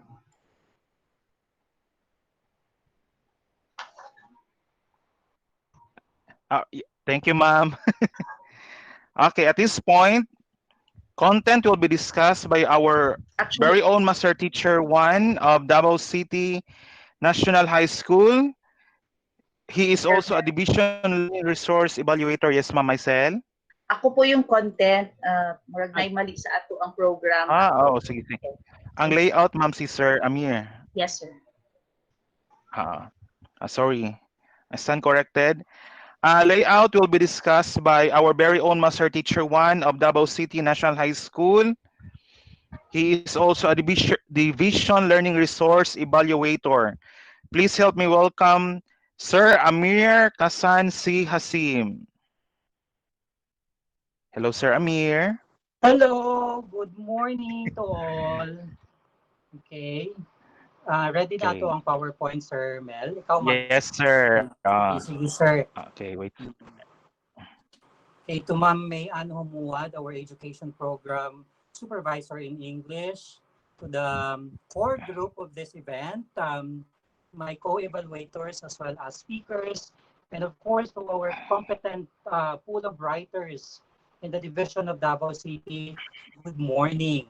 So welcome to this our English module writing based on the most essential learning competencies, or MEL, secondary, short. Next slide, please. For MEL, discuss the first aspect of evaluation, which is or which focuses on content. I will be sharing to you some slides on the second, okay, second aspect of evaluation is the content and which is the layout and design. Next slide, please. Okay, we have the following objectives. We have 4 objectives. Allow me to read the 4 objectives. First is to evaluate the layout and design of the assigned ADM module for compliance with standards of the Department of Education. Second, to write specific comments and findings on the margins of pages of the ADM modules wherein or where inadequacies of layout and design are found. The third one, to prepare and submit a report using the prescribed layout and design evaluation tool and summary of findings template for each assigned module. And the last one is to discuss with the development teams the comments, recommendations, and revision to be implemented on the module or modules if there will be no, if there are needed to be revised. Next slide, please. So with that objectives of ours, the roles and responsibilities of evaluators are anchored. So number one is we actually have 3 roles and responsibilities. Number one is to evaluate and check the assigned ADM module or modules for physical attributes, design and layout, typographical organization, visuals, and other types of format errors. Second, we are going to write comments and findings on the assigned modules and prepare an evaluation report that shall guide the development team in making needed revisions. And the last one, we are going to discuss with the development team to clarify the comments and findings made on the layout and design of assigned modules. Okay, next slide, please. Okay, so again, I mentioned about outline. So we have 4 factors, no? 4 factors. The first factor is the physical attributes. So under this, we have 2 criteria or 2 criterions. So first is the appropriateness of the cover page. Then second is the completeness of required elements. So I do not need to deepen actually the discussion on this criteria because already mentioned by Sir Bon as well as Ma'am Audrey a while ago, and actually further clarified by Ma'am Debs. No? So they've mentioned already about this different part of the module. Next slide, please. Okay. Okay, so let's talk about the cover page. The cover page must be appropriate, relevant, and interesting. So take a look at this example that I used. We have the English LM of the Department of Education. So we have there the cover art. They only used, I guess, 3 elements. We have the globe, the books, and the hands in different colors. No, so they actually tell us what the book is all about or what the module is all about. So as we can see there also, we have the title, diversity, celebrating multiculturalism through world literature. Okay, so the hands are in different color, which actually represent. Okay, they actually represent the different cultures, as well as the books also. They represent the different literatures of the world. Okay, and then the globe, which actually represents the word literature. Okay, next slide, please. Okay, so we have the following contents or in the cover page, you have to have there, of course, the grade indicator. What we also have there the learning area. Okay, you have to have there also the book type, whether that one is intended for learners or for the teachers. But then we're making module for the learners. And then we have the cover art. And then we also have the title of the module, as well as some DepEd text entries. Next slide, please.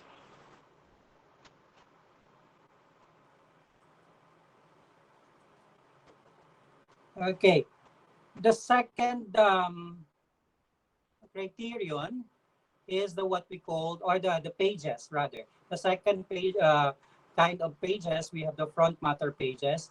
In the front matter pages, you have to have the title page. Okay. Then you have to have also the copyright page. You have to have the table of contents, and you have to have the introduction. Okay, so I do not need to explain to you further what those pages are. Okay, they are self-explanatory.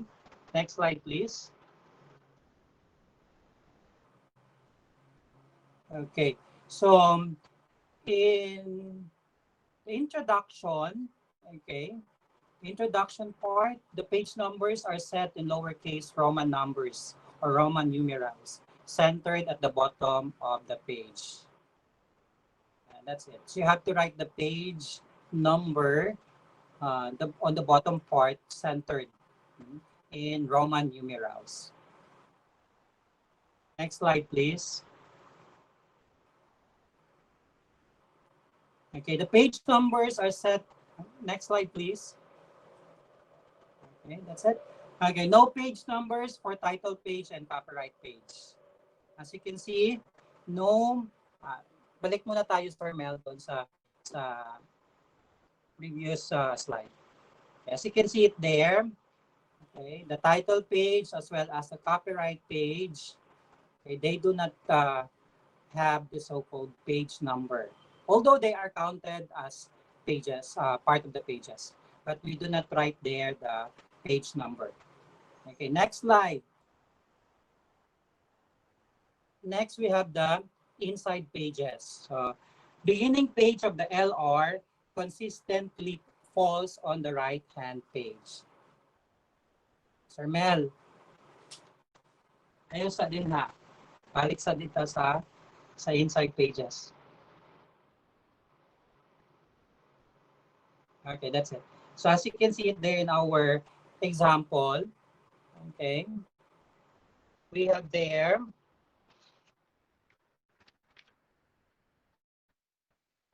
Mel, wala ang imo. Okay.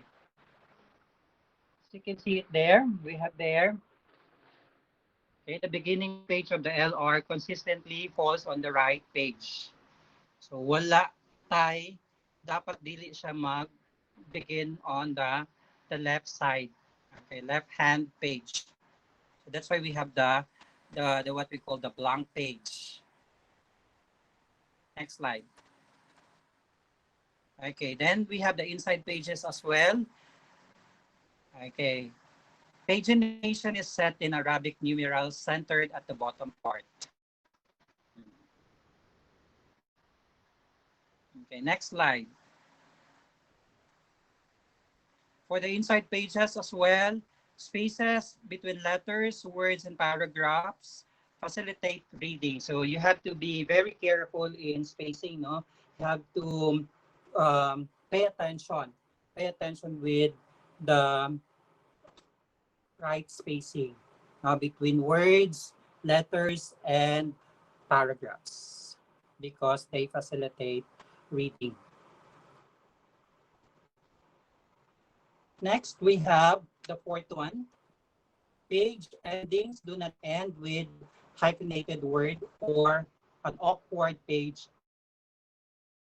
turn. All avoid having the so-called cut words. Then you have the cut parts of the word on the next page. So avoid doing that one. And the fifth one is you can have actually a maximum of 3 hyphenated words in a paragraph.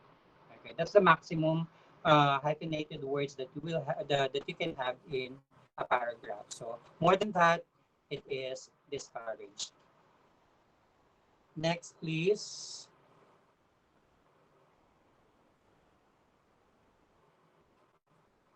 Sir Mel, saan naman ka? Napata Sir Mel sa sa back matter pages. Okay, back matter pages. Okay, so these are the pages that can be found in the back matter pages. So you have to have the glossary, the bibliography, the index, and the appendix. Okay, next page.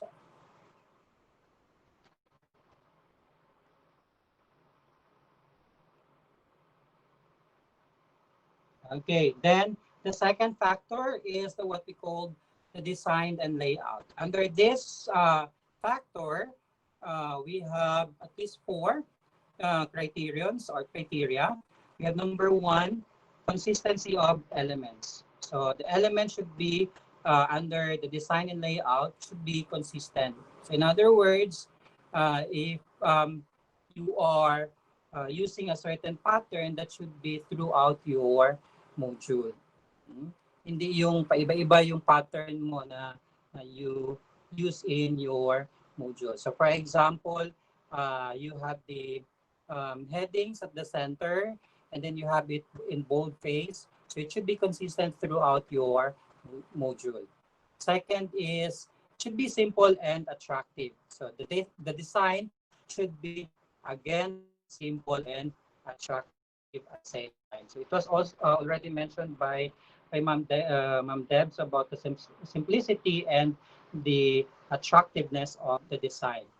Then the third one is adequacy of illustration in relation to the text. So as what Ma'am Aubrey mentioned a while ago, we should follow the 30% and 70% ratio. No? So 30% for the visual, and then 70% text.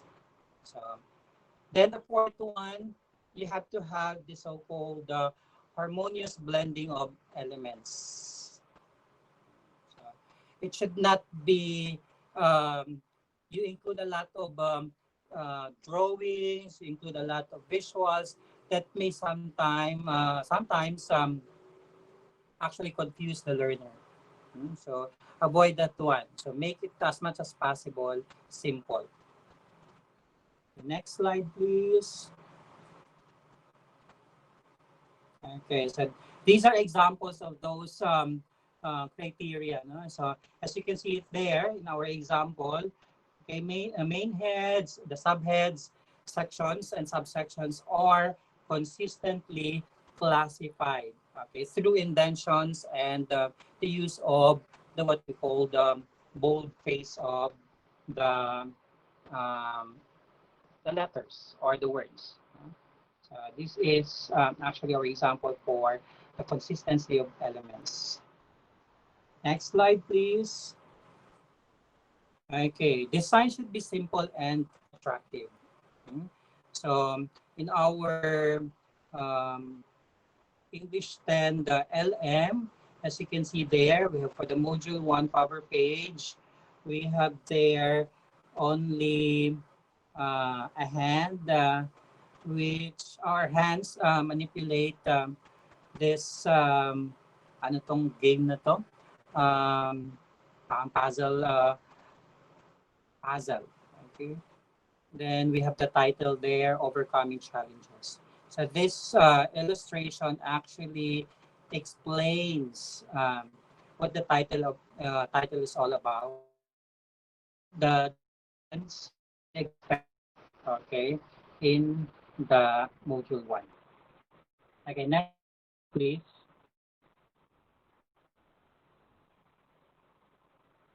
Okay, adequacy of illustration in relation to text. Okay, so Talking about the adequacy of illustration in relation to text, it should not include unnecessary illustration that may actually confuse the user of the module. So as much as possible, make it enough, but not too much. Okay, not too much that it actually consumes the whole page, no? Puro illustration na lang. So our module will be then look like comics, no? Na puro illustrations na lang. So make it simple as much as possible. Include only the necessary illustrations, needed illustrations that would somehow explain, okay, what the text is all about, or will help the learners or users understand what the text is all about, or what the activity is all about. Because sometimes we have so-called visual learners who are more on visuals. They understand better the activity or the text with the aid of the the arts, the visuals there present in the page. Slide, please. Mel, next slide. Okay, then harmonious blending of elements. As you can see there in the given example, very simple lang siya, no? We have there the I don't know how do you call this this illustration, the bubble thoughts illustration. So the illustration should be in harmonious blending with the other elements. That it they do not actually parang harsh to eyes that pag tinignan it create confusion rather than understanding better the activity or the text. Next slide, please. Okay, the third factor is what we call the typographical organization. So under this, we have also criteria or criterions to be followed. We have first is the use of appropriate font size and style. So since we have template, so no problem with this, no? So we do not need to have the so-called um, font size or style that we will be using because they're already provided by the template that we will be using in our module. Then second is follow the rules in the use of boldface and italics. Next slide, please. Okay.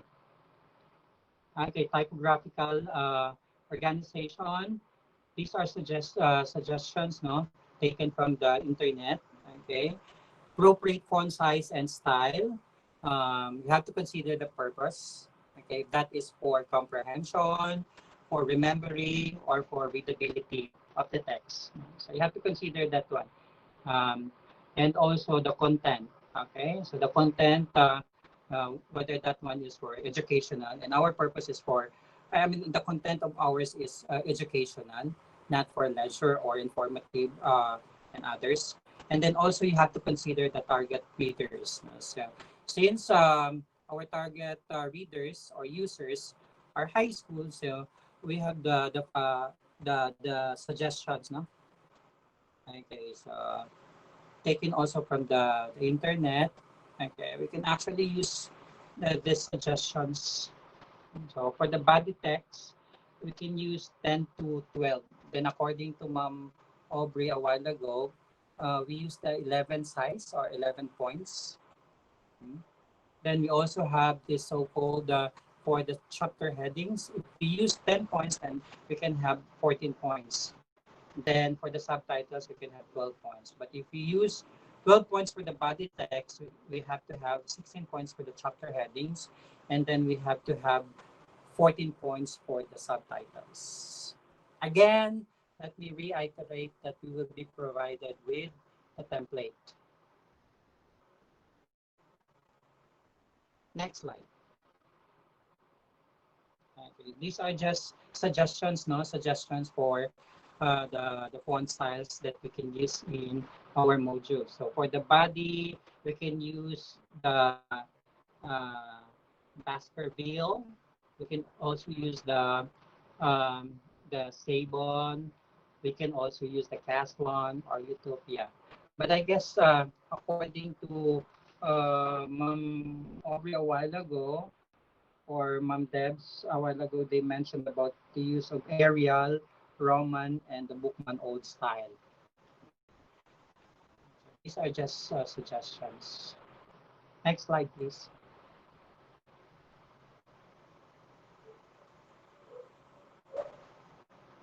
Next slide. Sir Mel, next slide.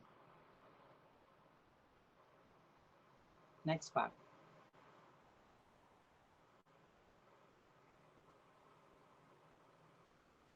Okay, that's it. Okay. Uh, some things to remember about the typographical organizations and the use of italics and boldface.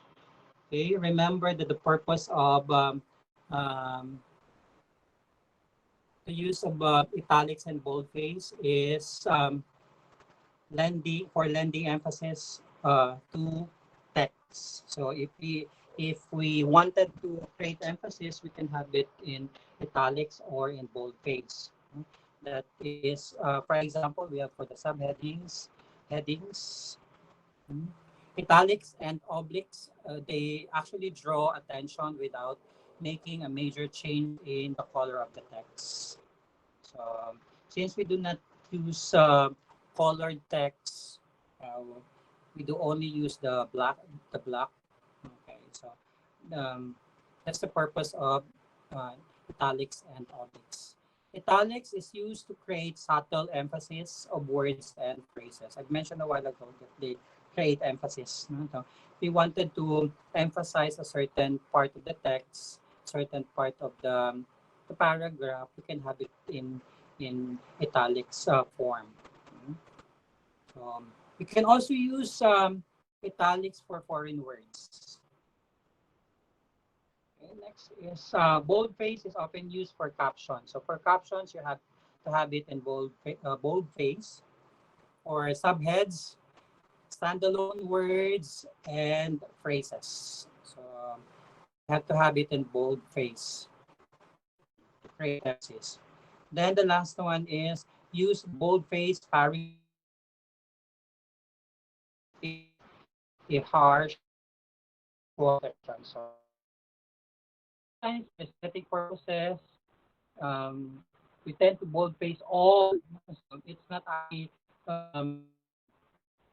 good one because instead of it clear or clarify the ideas, it's harsh actually on they create visual interruptions. Next slide. Mel, next slide. Okay. Then the fourth factor is what we call the visual under layout and design. So the visual should supplement the text. Again, supplement the text. Then it should clarify the concept. Okay. Next is it should consistently clear in content and detail. Then it should be appropriate to learner's age. So here, okay, we have to be sensitive on biases, no? So for example, the use of, as what Ma'am Debs mentioned a while ago, yung mga visual that somehow bias in terms of culture, in terms of gender, in terms of political affiliation. So you have to double check that one. Okay, you have to really consider this aspect of evaluation. The next one under visual It should also, the visual should also sustain interest and not distract learners' attention. So we tend to overdo sometimes for aesthetic purposes. Kana ganing daghan kaayo nga mga unnecessary drawings we include in our visuals. So try to avoid that one. So if they are not necessary in the text, okay, do not include that one. Okay, they will just distract the learner's attention. Second, it should be appealing. At the same time, simple and easy to recognize. Something that they can relate easily. The learners or the users of the module can relate easily according to their grade level, and that's it. Okay. The next one, it should be realistic and news. Okay, especially on the appropriateness of colors. No? The appropriateness of colors. So, there are those who like to use mga uh, um, colors na which seems to be harsh, no? Especially that our module will be published online. So if you think that color is not appropriate, do not use it. No? Yung mga harsh on eyes. Next slide, please.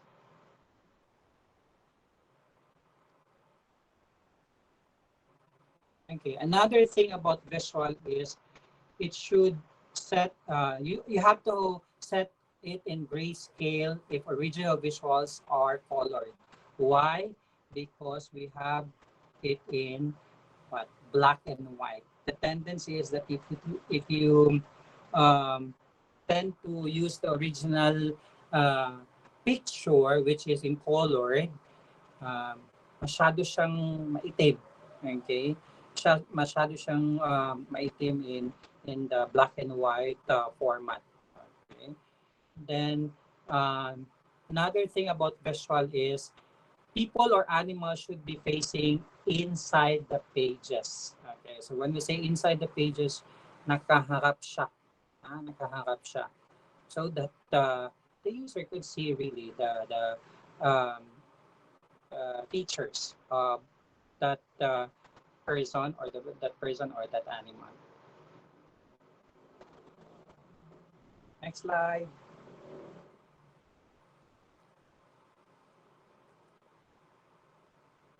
Okay. Another thing about visual, it should appropriately placed, again, appropriately placed in the page and proportionally drawn in size. So I've mentioned already about the percentage of the visual with that of the text portion in the page. No? So 30-70, hindi yung puro na lang visuals. Okay. Then the next one is use individual picture frames if illustrations are about a process. So try to have it in frame, especially if the illustration, okay, are about a process. Not to create confusion. Okay, the line drawing should not be shaded. Why? Why it should not be shaded? Again, going back to the one I've mentioned about a while ago about the use of grayscale, the tendency is if we actually shade the line drawings, pag nasa black and white na siya, tend to be too dark. Next slide. Okay, that's it with the layout and design. To sum it up, to sum all those factors and criterions, under factor 1, we have 11 criterions. Okay, we have 11 criterion items. You need to have at least 8 checks for you to have a compliant module. And the second factor, the design and layout, we have there 6 criterion items, and you need to have at least 4 checks. Then the third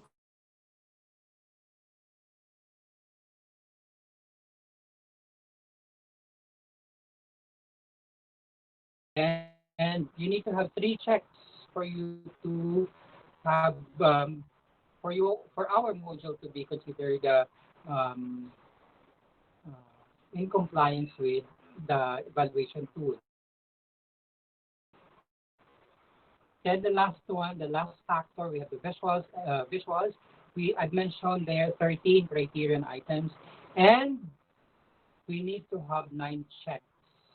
All in all, how many criterions do we have? 11 plus 6. 11 plus 6, 17 plus 4, that's 1 plus 13. We have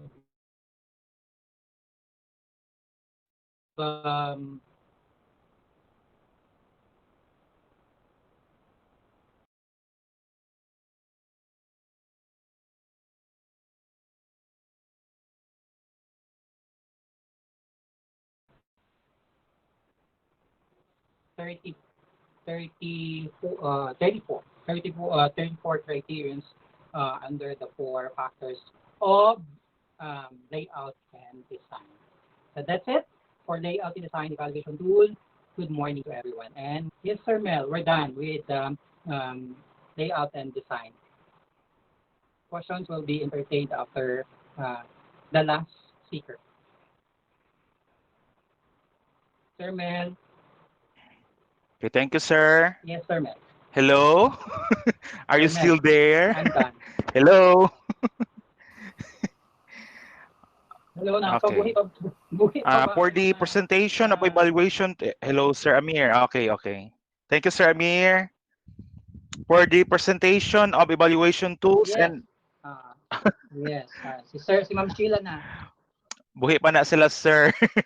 We are still 54 sa participants. Yes, we are. Again, questions will be entertained later. For the presentation of evaluation tools and Ma'am Beth. language, please help me welcome our teacher 3 from Doña Carmen Denia National High School. She is also a division learning resource evaluator. Please help me welcome Ma'am Sheila Alimanya. Hello, Ma'am She. Hello, good morning. Good evening. Madungog na ba, Sir Ben? Yes, ma'am. Choppy lang gamay. I hope Google Meeting can still sustain, no? Anyway, we will be done in a half day, I think. Right? So once again, good morning to our birthday girl, our education program supervisor in English, Mami and Muad. Good morning also to our evaluators, our writers, and our educators. Now, this morning, I will be presenting to you the evaluation tool for language or language.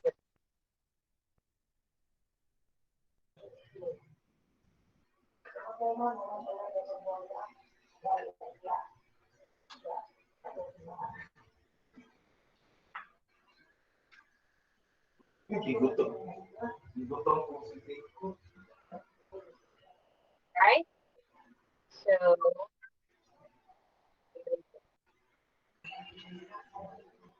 when you see now the PowerPoint presentation for language review, Norman, makita na? Yes, ma'am. Makita. Okay. Alright. Still loading here in my laptop. Ano na lang, ma'am siya. Okay man gapon. Klaro man. Okay. Alright. So, let's begin. We have here the title of my topic is Language Review, basically develop learning resources in language governor evaluation tool. So let's first with thought to ponder. So I think you know this man. This man said that if you talk to a man in a language, that goes to his head. And if you talk to him in his own language, that goes to his heart. So what does it imply? It tells us as module writers in this time of pandemic. It tells us that language is crucial in module writing, and we have to meet the stringent requirements for the writer or for us, module writers and evaluators, to convey effectively what we want to convey to our learners and also to achieve the objectives of the module writing. Therefore, we have to make sure that even a grade 2 student or a grade 2 pupil in writing this module can understand what we are writing. Now, there are 4 components or 4 areas that the evaluator will be looking into in the evaluation of your module. So we have the 4 components. We have coherence and clarity of thought. We have grammar and syntax. We have spelling and punctuation, and consistency and style. So let's begin with coherence or coherence. Either way, they say it. So we have the principle of speaking together. That's for coherence. And these are the questions that we have to answer as you write your module. Number 1, do the statements or phrases that you are crafting make sense? And the second one is, do the sentences in the paragraph contribute to one idea? And the third one are the thoughts and ideas logically sequenced. Now, in journalism writing and even in other Writeshops, the speakers and even those experts in the field of writing will always tell us that before we finalize our thoughts, we have to read it many times. We have to listen to what we are writing and ask ourselves if we can understand what we are writing. Now, the next one for coherence, we have here the conjunctions and transitional phrases. They must be used to lead sentences or paragraphs. And are the choice of words and the expressions appropriate? Are the sentences too long or complex? Or is the language appropriate for the target readers? I think that's it for coherence and clarity of thought. Next is we go to grammar and syntax. Now, I think we have this one in our language classes in English in our college days. The principles that we have to remember about syntax, and basically it will tell us about the proper use or the proper choice of words in crafting sentences. So we have to remember the agreement between subject and verb. Then we have to observe the correct use of verb tenses.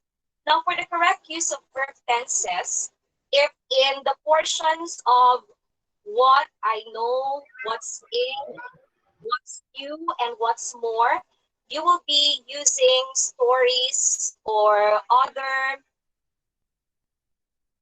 passages. You have to remember the principles on when you're going to use those past tense and present tenses. Should there be a portion of which that applies the principle on photojournalism, remember the principles of captioning.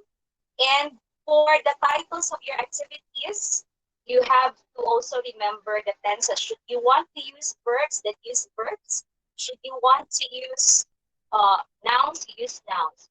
Now, for the verb tenses, of course, in the instruction, it is already inherent, and I think you know it that we have to use it in the base form of the verb. Now, we also have to remember this one, the misplaced and dangling modifiers. And again, we will be writing for our learners, and so we have to simplify the sentences that we are using. Then we have unclear antecedents and agreements between pronouns and their antecedents. Okay, another one for grammar and syntax, we have to remember about faulty parallel construction. Okay, again, going back to the titles of your activities, example, there is a portion there that says, the portion or the title there of the activity is complete me. So complete, so it it begins with a verb. So all the activities that you will be having, the title of the activities that you will be having should start with a verb. And always take note of split infinitives and overuse of certain words. Okay, we are discouraging the use of euphemisms and, of course, the use of the high-sounding words, because our learners will be doing it at their own pace. So we have to remember those things. And of course, redundancies. We have their Google. We have the different dictionaries or tools that can help us to substitute words. But such substitution should not diminish or alter the meaning of the words that you are trying to convey. And then we have redundancies. Okay? And of course, for jargons. Now remember that module writing is a type of formal communication. And should there be jargons, example, in text, like it's about a scientific text, or it's about a text on other field or medical text that talks about medicine, yes, jargons are accepted because these belong to the ESP, or English for special purposes or specific purposes. Now, but for the instructions and for the rest of the parts of the module, please avoid using jargons and, of course, the shortcuts or the contractions. So, example, the basic principles of cannot, okay? Please don't write can't, and other things. Then let's move on to spelling and punctuation. So very easy. These are the points that we have to remember. Number one, are words, whether local or foreign, correctly spelled? Are the right punctuation marks in the right places? Is the use of serial comma or comma before and or observed? Okay, so that's it for spelling and punctuation. Let's move on to the last portion of this language technicality, which is about consistency and style. So the first guide question that you have to remember is, where alternative spellings are permitted, was a choice made and used consistently throughout the material? And the second one is the need for the same tense or person observed. And the third one are the rules on capitalization, hyphenation, setting off in italics or boldface follow, right? So those are the questions that we have to remember. Again, these are the 4 areas that you have to take note as you construct your module. Under the language area, we have coherence and clarity of thought, we have grammar and syntax, we have spelling and punctuation, and we have consistency in style. In closing, this is the sample evaluation tool that we will be using as we evaluate the language aspect of the module. So we have here the title of the module, the writer, the grade level administrator. So we have, for the first column, we have the paragraph, line, or page number in chronological order. And then the second column, we have the brief description of errors, finding or observations. Example, the evaluator will write there, there is an error on grammar and syntax, okay, or a brief description maybe. And then a specific recommendations for improvement. Example, the evaluator will recommend, please substitute or please find for other conjunctions or other conditional devices that will make the ideas flow smoothly. So if there are questions, I think you can just post your questions there in our group chat. That's it for the discussion on the language review. Thank you so much for listening. Thank you, Ma'am Sheila. Thank you po. Okay, this time, I know some of you have already have an assignment on what competencies are you going to make. So let us hear some of these competencies and those who are assigned to make the module. For the presentation of MELCs first, let us have here our teacher one from Mintal Comprehensive National High School. She is also a division learning resource writer. Ang dami nating writer. Please help me welcome Ma'am Joresi Semafranca.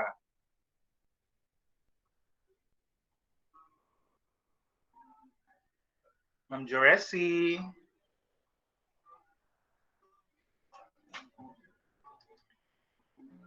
Good morning, sir. Okay, Good morning, ma'am. So good morning. So I'll present my slide first.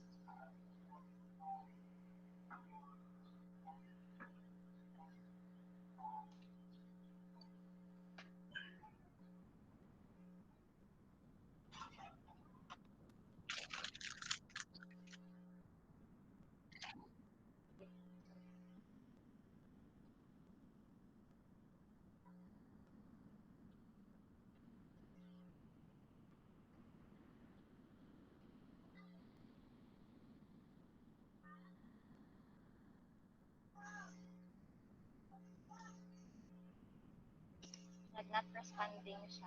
Wait lang for a while.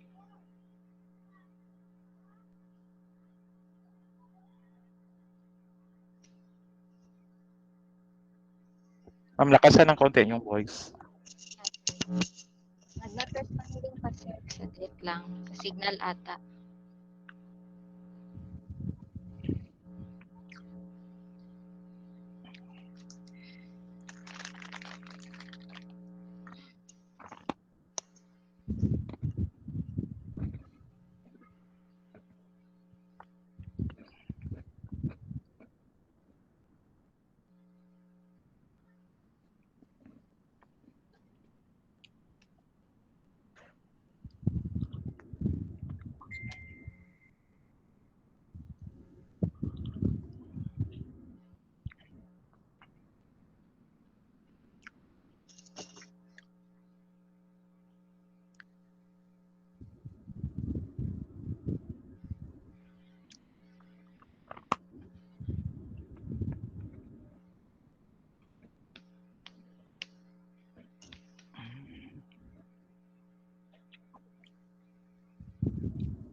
Hello, Sir Mel?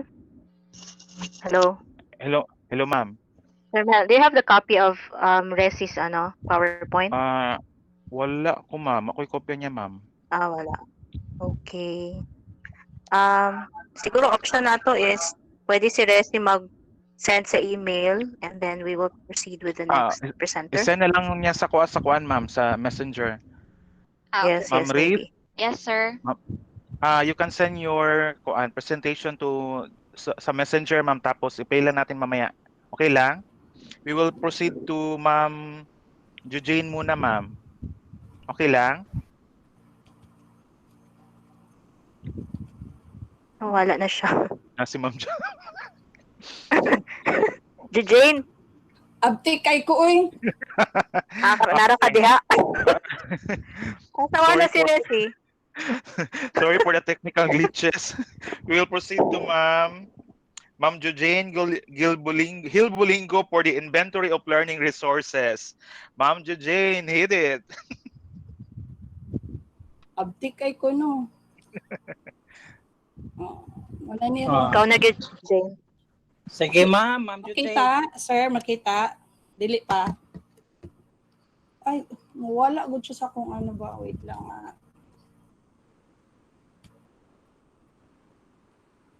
Makita na, Sir Mel. Wala pa. Sir Mel, ikaw na lang dyan siguro. Sige. Kaya naaman to sa imo ha. Window. Cancel sa ako.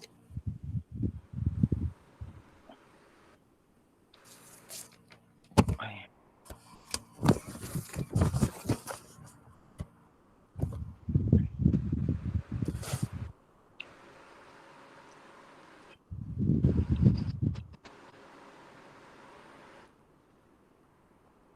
Wait.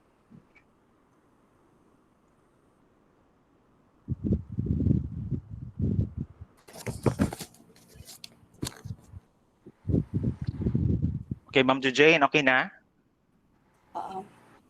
Presenting pa, sir. Okay. Okay. Sir, pataas, sir. Palihog kay wala ko'y PowerPoint. Okay, good morning once again. So, I am tasked by our EPS, Ma'am Mayan, to do the inventory of learning materials, learning resources. So, I am instructed that I should go or rather check on the modules from the LRMDS and from the division formative worksheets modules. And so I found 9 total modules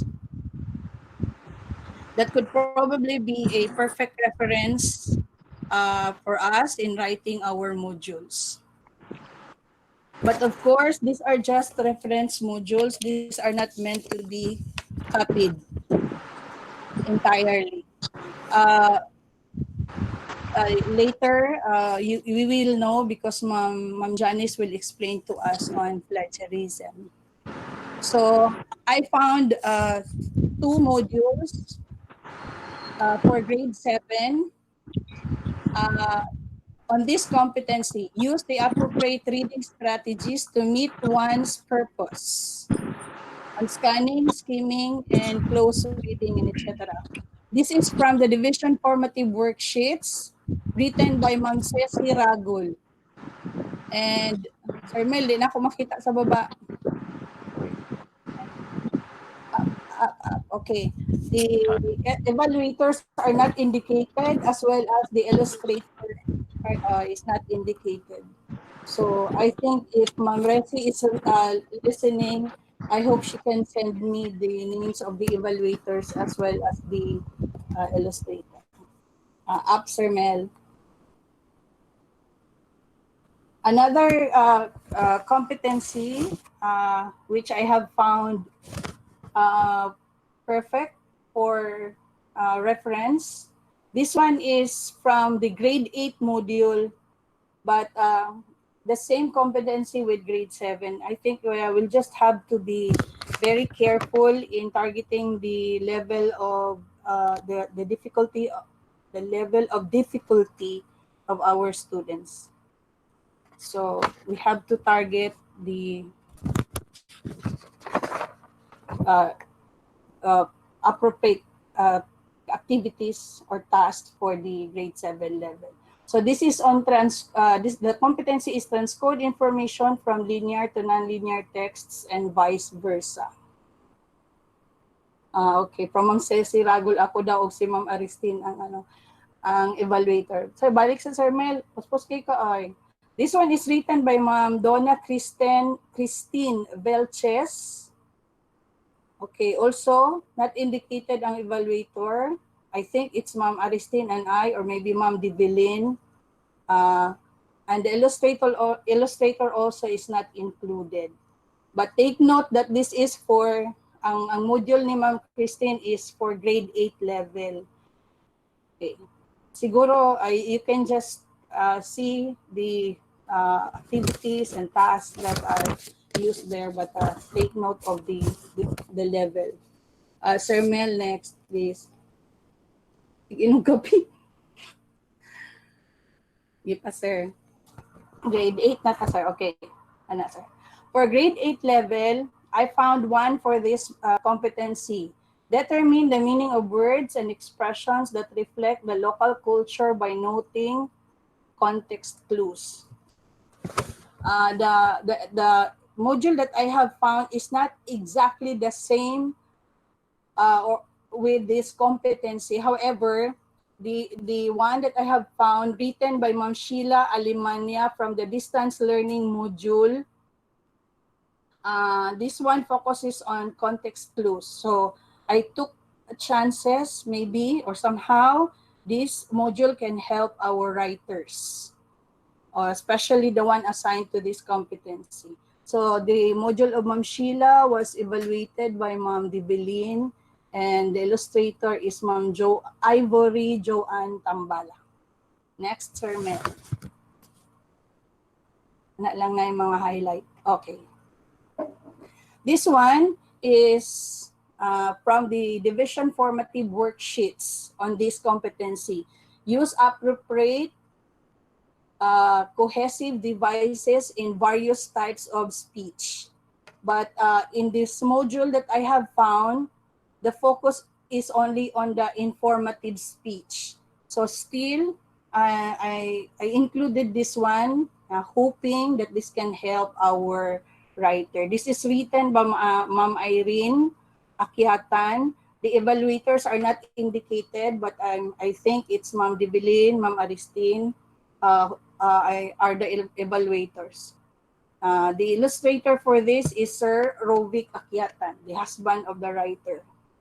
Next po. And he is one of our, balik Sir Mel, ay taas na Sir Mel, one of our illustrators in this one. Okay, another one,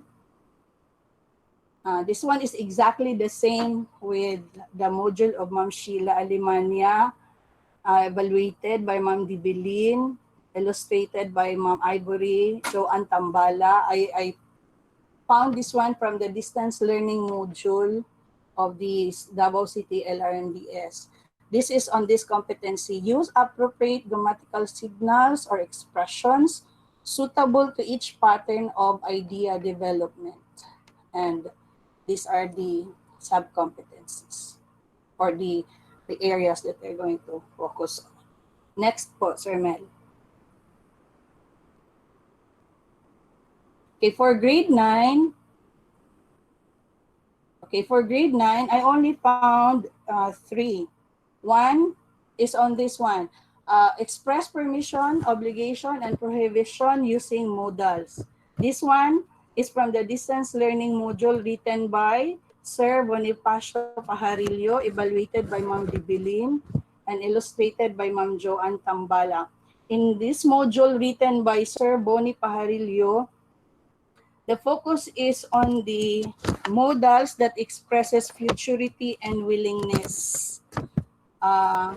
However, he also included some on modals that expresses permission, obligation, and prohibition. So I included this one, still hoping that our writer, or this can help our writer. Next po.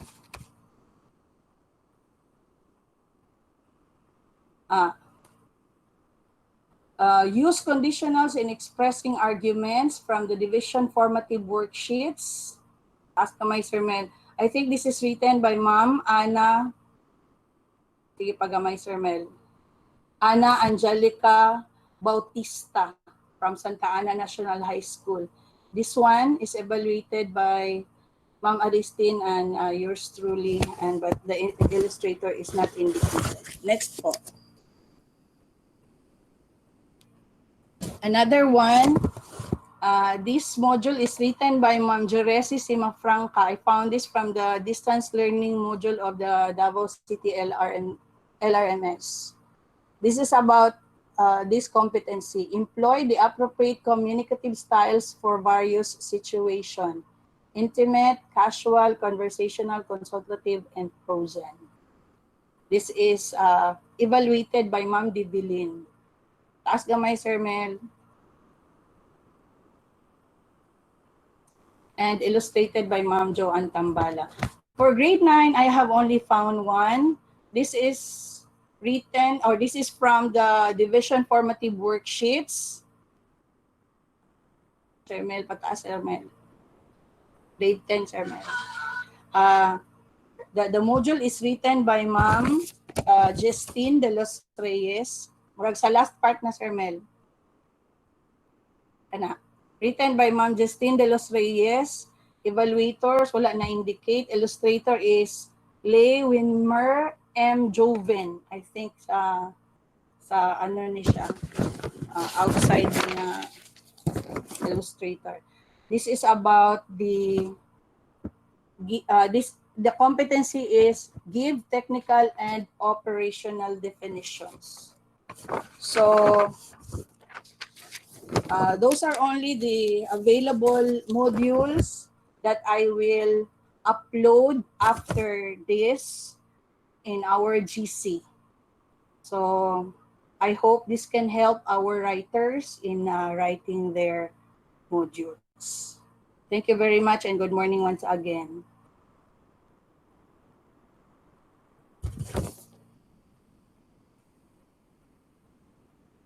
Thank you, Ma'am Jujane. Welcome, sir. Kulang pa itong module, no? Writer, sir. Ma'am, question. If you are a module writer and you have developed module, this cannot be sold, no? Of course. Okay. All modules are owned by the department. Yes. Okay. Okay, next is this time this is a very important topic because some of our writers, especially senators also, were bullied because they wrongly interpreted some of their lines and presented during their speech, and they are bullied because they copied materials of someone wrongly referenced by them. So please help me welcome to discuss about the concepts of plagiarism and intellectual property rights. She is a master teacher 2 of Tugbok Central Elementary School. She is also a division learning resource writer. Please help me welcome Ma'am Janice Abria. Good morning, everyone. Good morning, My ma'am. task, thank you, Sir Mel. My task is to explain to you about the concepts of intellectual property rights and also plagiarism. So let me start.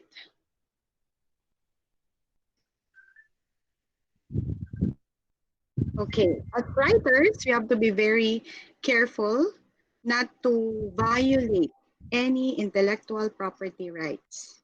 So how do we know that we are not violating the IPR? Our manuscript, in our case, our ADMs, should observe proper acknowledgement and respect to whom the intellectual property right is due, and it should be free from copyright infringement. Now, what is a copyright? It is a legal means of protecting an author's work. It is a type of intellectual property that provides exclusive publication, distribution, and usage rights for the author. There are many different types of content that can be protected by copyright, and this includes books, poems, plays, songs, films, and artwork. And of course, our ADMs are also protected by this copyright. Now, what is copyright infringement? How do we know that we already violate the copyright? It happens when references are not complete and the references are not accurate. If the illustrations and drawings are not original and there is no evidence of permission. And that's the reason why in making our ADMs, we need the help of our illustrators. We need to include illustrations that are really original. So the drawing should be original and not only taken from the internet. And that's where the illustrators come in very valuable in putting together our ADMs.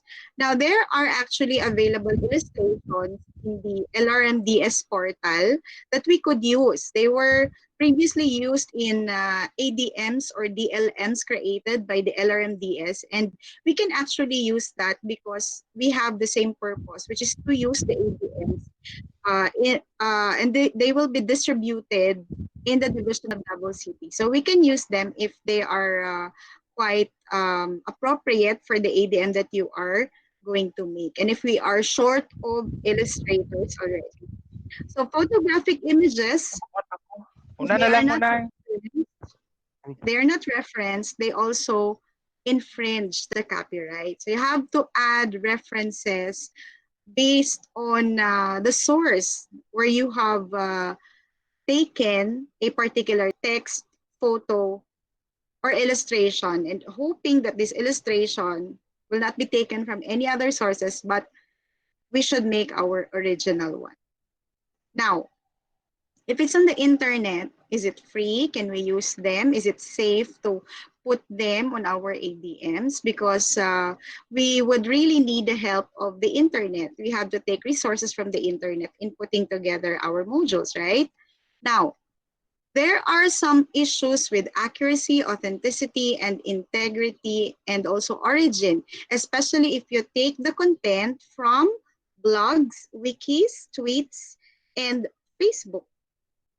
There are posts in these sites that are not really reliable, and it is not appropriate material for government educational publications such as our ADMs. They may not be reliable sources of factual information and content. As we all know, there are proliferation of fake news. So we must be very careful in choosing the resources that we take from the internet. And hopefully we should avoid all these four web contents. Now, in referencing the internet sourced text or photos, you have to make sure that you write the URL address and not google.com. Okay, you have to be very specific. Just copy the URL and you have to add that in your references. It's found on the last part of the ADM, right? And you also include that in the text itself or the photo that you have used. In what particular part of the ADM are you going to use that? Include the URL. You also copy the URL at the reference part. Now, for modified materials, they still retain the integrity of the original work. So meaning we need to still attribute the original, that material to the original author, even if you modify that. Now, what are the different ways of modifying a material? It can be, it's not limited to updating of content, adding more recent examples, adding activities or worksheets. If you do these modifications, it doesn't mean that it becomes yours already and you may not reference the material anymore. That's not true. If you add modifications, you still attribute that material to the original author. Now, what is recontextualizing? It means to place or use the original material within a few contexts. So for example, you contextualize the material by changing the apple, for example, into a local fruit. So even if you recontextualize the material, it still remains the property of the original author. Okay? So we move on to plagiarism. Plagiarism means the theft of another person's language, thoughts, or ideas. When you plagiarize, you take ideas, writings, and others from another and pass them off as one's own. So you take something that's not yours. That's plagiarism. What are the different types of plagiarism? There are two. We have intentional and unintentional plagiarism. We start with the intentional plagiarism. It means copying problem answers from a classmate. That's an example. Copying an essay from a student in the previous year, downloading an essay from the internet, creating an essay by copying from 3 different textbooks and linking the parts together with your own words. Now, even if you put them together, and somehow it looks different because it came from different sources, and then you add your name to it, that's still plagiarism. Okay, so that's intentional plagiarism. Now, what is unintentional plagiarism? When you fail to indicate that some text is a direct quote, so meaning there is a quotation mark on your text, and then you do not include the attribution part. For journalism advocates, they of course know that when there is a direct quote, there is always an attribution, meaning who said those words, who mentioned those exact words. You have to make sure to indicate the name of that person. That's attribution.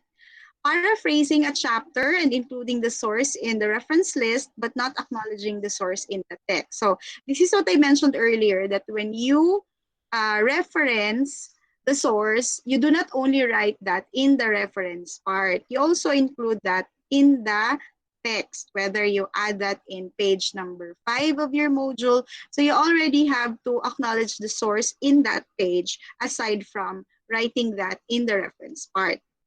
Composing a paragraph by joining sentences from a number of sources together and not acknowledging the sources in the text. So we might have unknowingly done these things, so that's still plagiarism. It's unintentional plagiarism, but it's still plagiarism, and there is liability when you commit this. There's a criminal penalty. Any person infringing any right secured by provisions of Part 4, the law and copyright of this act, or aiding or abetting such infringement shall be guilty of a crime punishable by imprisonment of 1 year to 3 years, plus a fine ranging from 50 to 150,000 pesos only for the first offense. So we are not only bringing our name, but we are bringing the name of our own division. So hopefully, no one from our group of writers will violate and commit to this criminal penalty. So I hope that we will, of course, preserve all rights, all copyrights. We have our own right because we will become writers. We will create our own content. It will be respected also. So we have to respect the copyright of other authors and main sources. So that's it for copyright infringement and plagiarism. Good luck to us all. And I would just like to add something because with the approval of our EPS, Doc Mayan Humuad, I have actually showed her some examples of the output that we have created last 2019. We have written several DLNs from with the guidance of the LRMDS, and of course, my respect, of course, to my evaluator, Devlin Rodriguez, who helped me a lot. And your evaluator is, of course, going to be very, very helpful in guiding you to writing your own module. So this format was presented previously by other speakers. Now, Doc Humuad said that we will have our uniform illustration for this particular cover. The first cover, the one with this one with 4 mathematics, we will have our own illustration. We will ask one of our illustrators to create a uniform illustration according to Mamian. If it will not change, we'll have uniform illustration for the elementary and the secondary. And then for the third page, this one, if you can see this part, it has no illustration, right? We are going to, the writer will be the one to provide an illustration in this portion.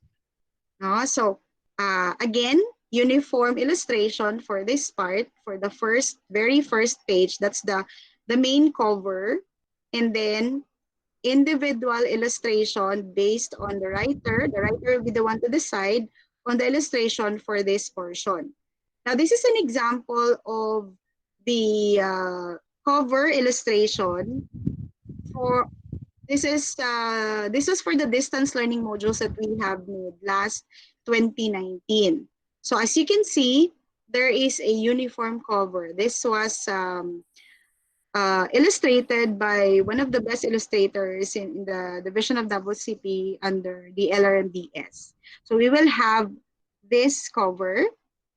Of course, we will adopt light blue being the standard color for English. And then this is how it looks.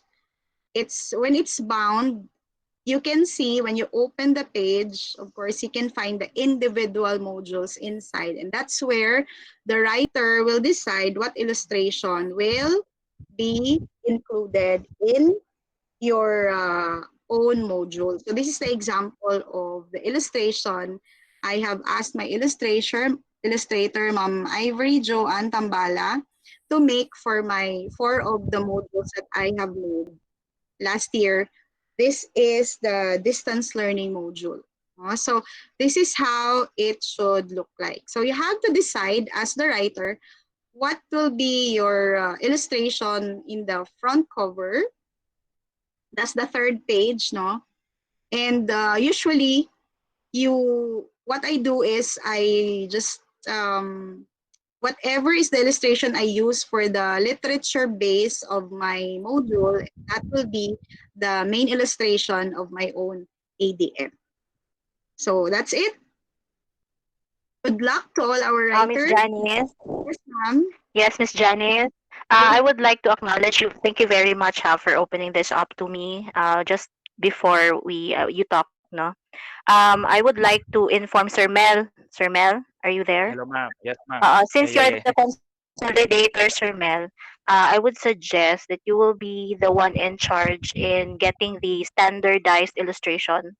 So as I said, Miss Janice told me a while ago that I actually tasked her to just ask somebody. I think Ivory, Miss Janice, no, to Yes. write or to draw an illustration for the standardized illustration of the uniform, ano, um, module. Diba we have a standardized cover, Sir Mel? Yes, ma'am. So Based that, from the template, ma'am. yes. So we are going to have a standardized illustration for everyone. So every grade level, there will be a standard illustration for the major cover. And then the content of that will be an individual illustration from the different topics that will be written by our writers. So ikaw na mag-extract, Sir Mel, Oh, sa yes, ma'am. illustration. Miss Janice will provide it for us because she will be asking Ivory to make the illustration for the standard cover. Okay, agreed? Okay. Yes, So ma'am. thank you, Miss Thank Janice. you. I Thank will you, be ma'am. approving the design later. If you submit now, Miss Jans, I will just approve the illustration, the standard illustration. Yes, Thank ma'am. you. That would be Thank all. you so Thank much. you. Thank you, ma'am. Okay.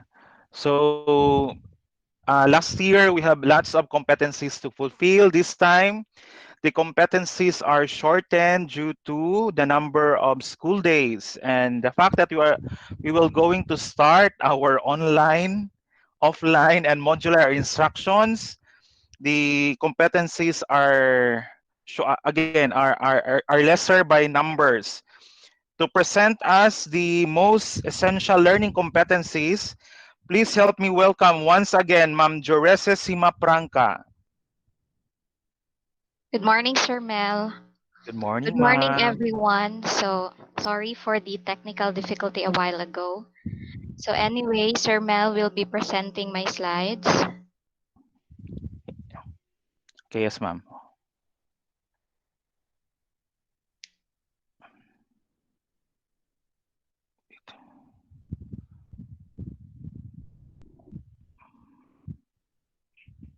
Why? Wait.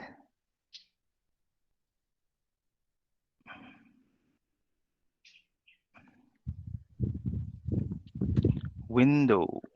Bakit wala? Try na ko din Sir Mel sa ako, sir. Hindi ko ma-close. Sige, try na ko din sa ako, sir, ha? ah, ano na, ma'am? Okay na, ma'am. Okay, sige. Okay, Thank you, Sir Mel. okay, ma'am.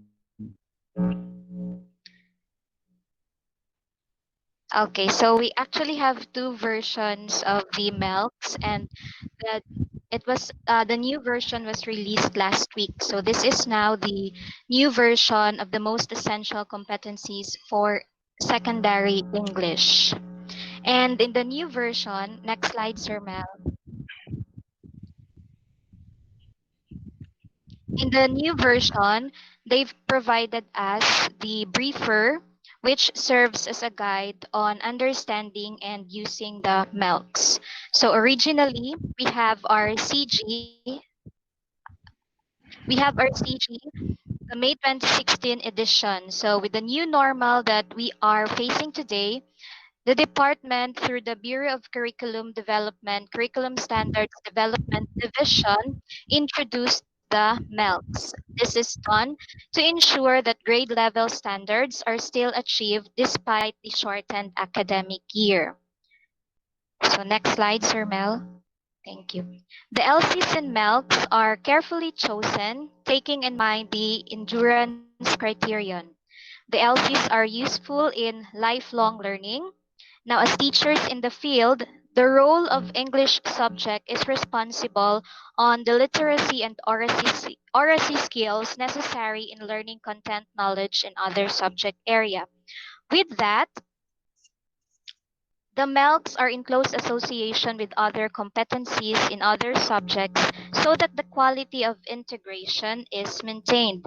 Now, since we have less number of competencies in the MELCs, here are the factors in determining the MELCs. First one, just like our CG, it follows the spiral progression. Next, Sir Mel. Meaning to say, LC deemed significant enough to repeat shall only recur in the next key stage while observing spiral progression. So we have 4 key stages. We have the grade 3, grade 6, and then grade 10, and then the senior high. Next one, the LCs also come in clustered. So unpacking and subtasking on the part of the teacher so that the bigger or broader LCs may be broken down into manageable sub-competencies. So Ma'am Jane discussed this one during our module writing Writeshop. So the unpacking and the subtasking of the competencies. Take in mind that the MELCs no longer use the domains. So as you can see, they only have the quarter number and then the LCs.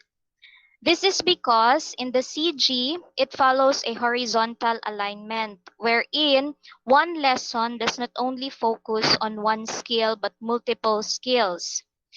The MELCs, on the other hand, if organized by column, just like our original CG, it would present an incomplete document and may cause confusion among end users, which is us teachers. Also, in the LCs, which I will be presenting later, the time allotment can be suggestive in nature. Meaning to say, the teacher is given the autonomy to unpack the MELCs depending on the needs of the learners, as long as the competencies can be achieved for a specific grade level. Next slide, Sir Mel. Now, here is steps on how you can use the MELCs. So the teacher is advised to reteach certain competencies needed for their achievement because it follows a spiral progression. Next, Sir Mel. It is also recommended that the teacher unpack the MELCs into more specific learning competencies as guided by the original 2016 English Curriculum Guide because the MELCs are clustered together, so it can be unpacked and given sub-competencies. So here is an example on how we can unpack the competencies in our MELCs. So this one is from grade 7, quarter 4. Employ a variety of strategies for effective interpersonal communication, like interview, dialogue, and conversation. So here are the sub-competencies. If you'll trace it on your CG, you can actually find the sub-competencies from our CG. Sir Mel, please ko, Sir Mel. So we have here the use of different listening strategies. That is quarter 3 LC. Next one, determine the tone, mood of the speaker or characters in the narrative listened to. That is quarter 2 LC or listening comprehension. Determine the intentions of speakers by focusing on their unique verbal and non-verbal cues. So that's from quarter 4 LC still. Next, predict the outcomes of verbal exchange listened to and their possible effects on the speaker. So still quarter 4 LC. Lastly, listen for important, wait lang Sir Mel, balik tayo. Okay. Listen for important point signals signaled by volume, projection, speech, stress, intonation, juncture, and rate of speech. So that's from quarter 1 LC. All these sub-competencies are from the original curriculum guide 2016 edition. Okay, next, Sir Mel. Now, in our MELCs, we are given the curriculum implementation and learning management matrix. For English, it is from page 113, grade 7 to 114, up until 117. So that is where we can find our MELCs. Lastly, it is recommended that the teacher unpack the MELCs into more specific learning competencies as guided by the original 2016 English curriculum guide. So everything should adhere to the existing curriculum standards of the Department of Education. So for grade 7, I think the writers, if they've already seen the memo, I think the writers already know their assigned learning competencies. So for the grade 7, the grade level standards, the learner demonstrates communicative competence through his or her understanding of Philippine literature and other text types for a deeper appreciation of Philippine culture. So here are the MELCs for grade 7. Next, Sir Mel. I'll just have a run through of the competencies. So for quarter 1, that's the first set of MELCs. Next, Sir Mel. Next, sir. So quarter 2, these are the MELCs for quarter 2. Continue, Sir Mel.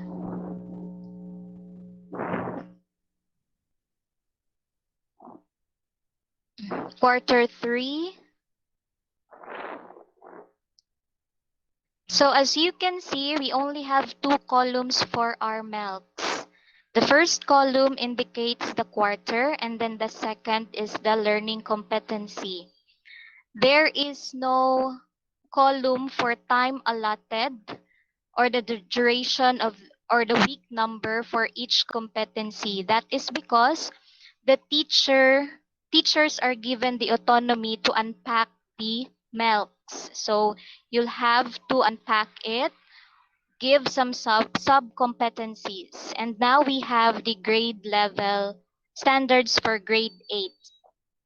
The learner demonstrates communicative competence through his or her understanding of Afro-Asian literature and other text types for a deeper appreciation of Philippine culture and those of other countries. Continue, Sir Mel.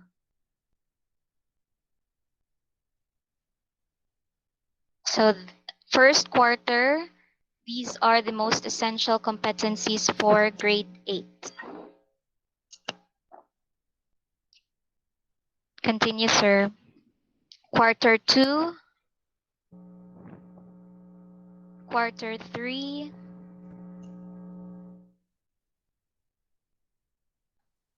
quarter 4,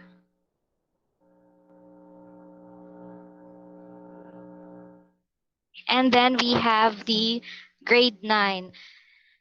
Grade 9 grade level standards, the learner demonstrates communicative competence through his or her understanding of British American literature, including Philippine literature and other text types for a deeper appreciation of Philippine culture and those of other countries. Now, this is what I did for grade 9 LCs. I'm quite familiar with grade 9 LCs. That's why I've managed to trace it to our original CG. So this is what I did. So for quarter 1, these are the competencies. If I'll trace it to the CG, express permission, obligation, and prohibition using modals. Next, Sir Mel. That is found in 4th quarter, I think. Grammar, yes, that's grammar, quarter 4. Use conditionals, that's grammar, quarter 2. Employ the appropriate communicative styles. That's vocabulary development, quarter 2. In the MELCs as well, there are slight changes from the original CG. Let's take this example. Employ the appropriate communicative styles. In the CG, the original verb used is give, and then they changed it to employ. So there are slight changes. Next, Sir Mel. Another one, we have this one, our reading comprehension that's found in quarter 4. So from the CG, it should be relate text content to, and now for the MELCs, they changed it to make connections, but somehow it's still similar. And then we have this new one, the VUCA, volatile, uncertain, complex, ambiguous world. So that's new. They've added that one in the MELCs. Now, this one is very helpful for writers. I did not choose it for all the grade levels because I believe that for writers, it would be better if you trace the competencies in the CG by yourself, because in that way, you'll be familiar with other competencies. That might be a sub-competency of the LC assigned to you. So, makascan mo sa mga competencies. So now let's have quarter 4. So reading comprehension, that's found in quarter 4. Listening comprehension, found in quarter 4 as well. Next, Sir Mel. So again, they've had minor change. The verb listen was changed to react. Now we have the grade level standards for grade 10. The learner demonstrates communicative competence through his or her understanding of literature and other text types for a deeper appreciation of word literature, including Philippine literature. So let's have a run through of the competencies. So that's for quarter 1.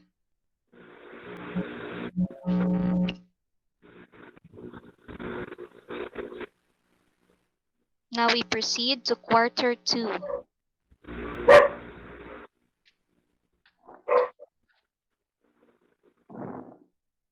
And we have quarter 3. And lastly, we have quarter 4. Okay, so that would be all for the presentation. Now, as a conclusion, we cannot really totally do away with our original CG. Our CG can still guide us to look for sub-competencies which might be helpful in unpacking our LC. So just like the example shown to you a while ago for grade 7, they've actually unpacked the LC using the sub-competencies taken from the CG.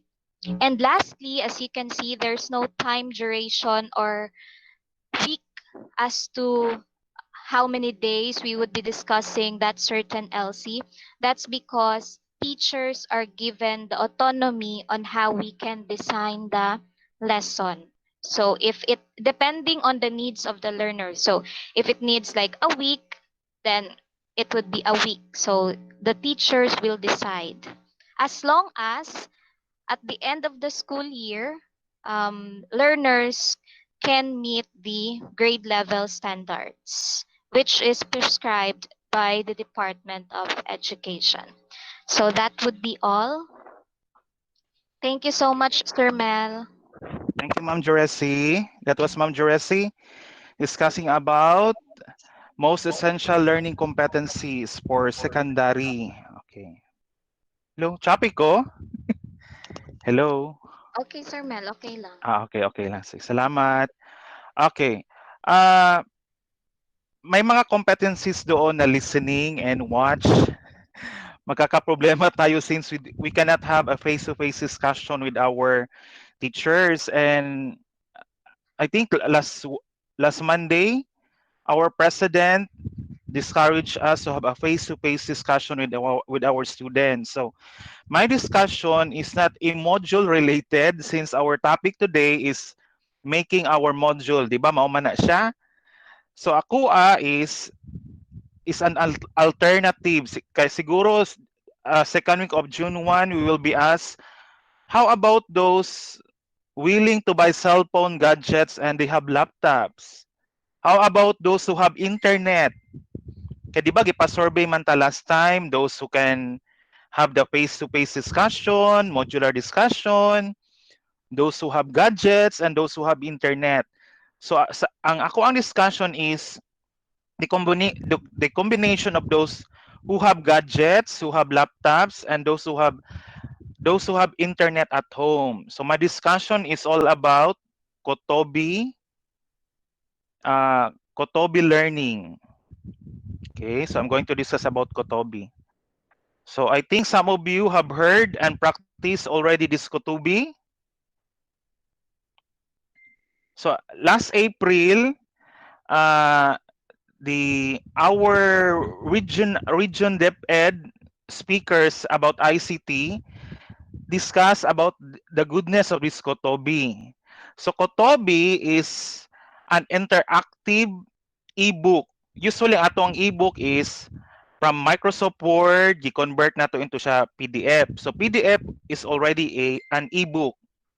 But Kotobi is different because you can combine audal discussion as well as visual discussion, meaning you can pre-record your discussion at your most convenient. Pwedeng sa bahay, meron kayong chalkboard, pwede rin doon sa tablet, i-record niyo, tapos i-embed nyo doon sa inyong PDF. So ang PDF, magiging combination siya ngayon ng recording mo na sound, pwede ring video mo na nagturo, at saka resources from YouTube and other websites. So this is an example. So ano ang kailangan sa isang Kotobi maker na katulad natin?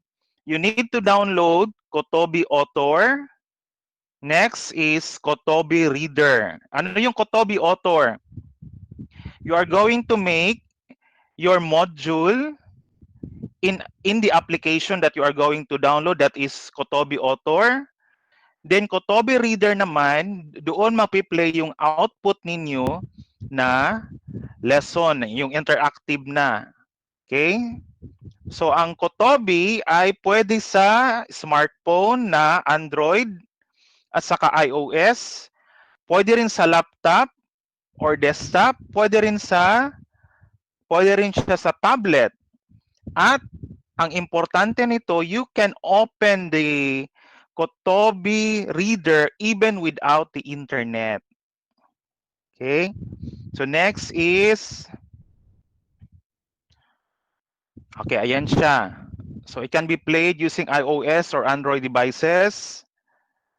Okay, so where can we download our Kotobi Reader and output? Go to www.kotobi.com/English. Okay, so these are the compatible platform that your Kotobi can be opened. Android, iPhone, iPad, Windows Phone can be open to your desktop, HTML5 or LMS. Okay, next. So this is an example of a Kotobi, ang Kotobi ko na ito. Can you see it? Wait lang. Hello? Am I still in? Yes, sir. Okay. Sample ito ng mga ebook na nakakotobi. Marami nang gawa ang MAPE. May ginawa na rin ang English at saka Science, Math. Marami na rin English, kaya lang hindi ko siya na-download. Okay, so I will give you an example of what is a example ng output ng Kotobi. Okay. So window. Wait lang.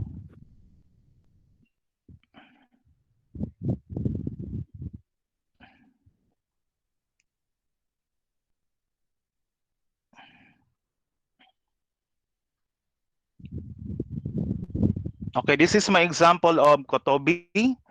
Ito siyang Me and My World. Lesson siya ng grade 4.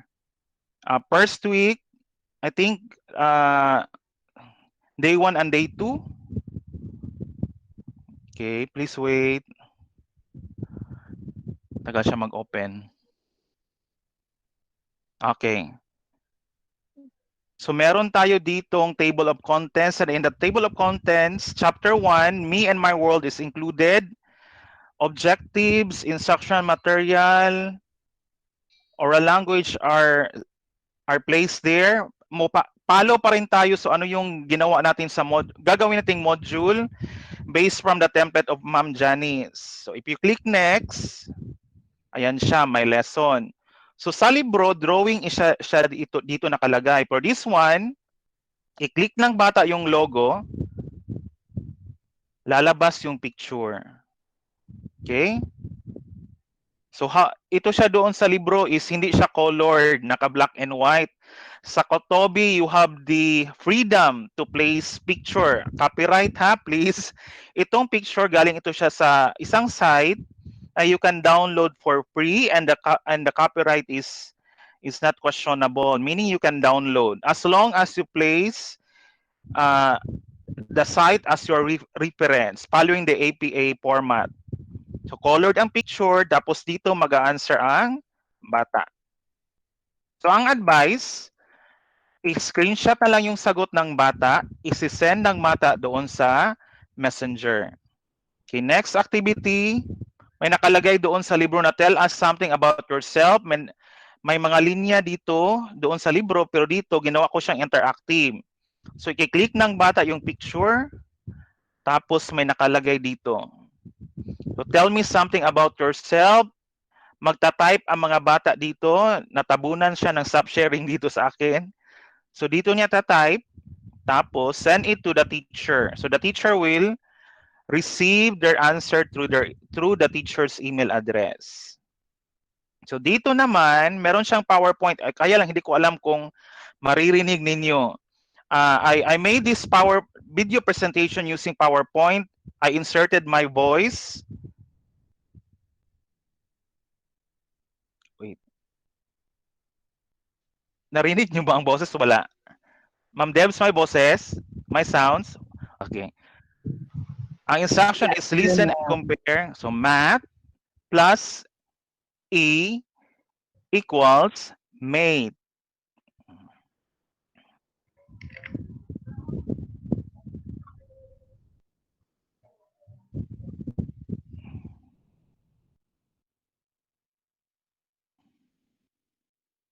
Okay.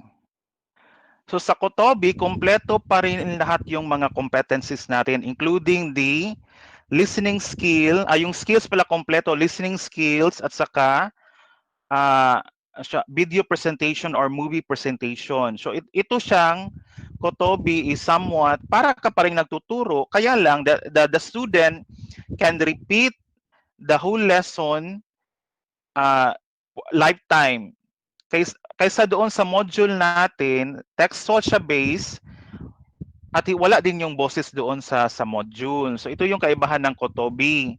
Kaya lang as of now, Kotobi is giving us a 60-day trial.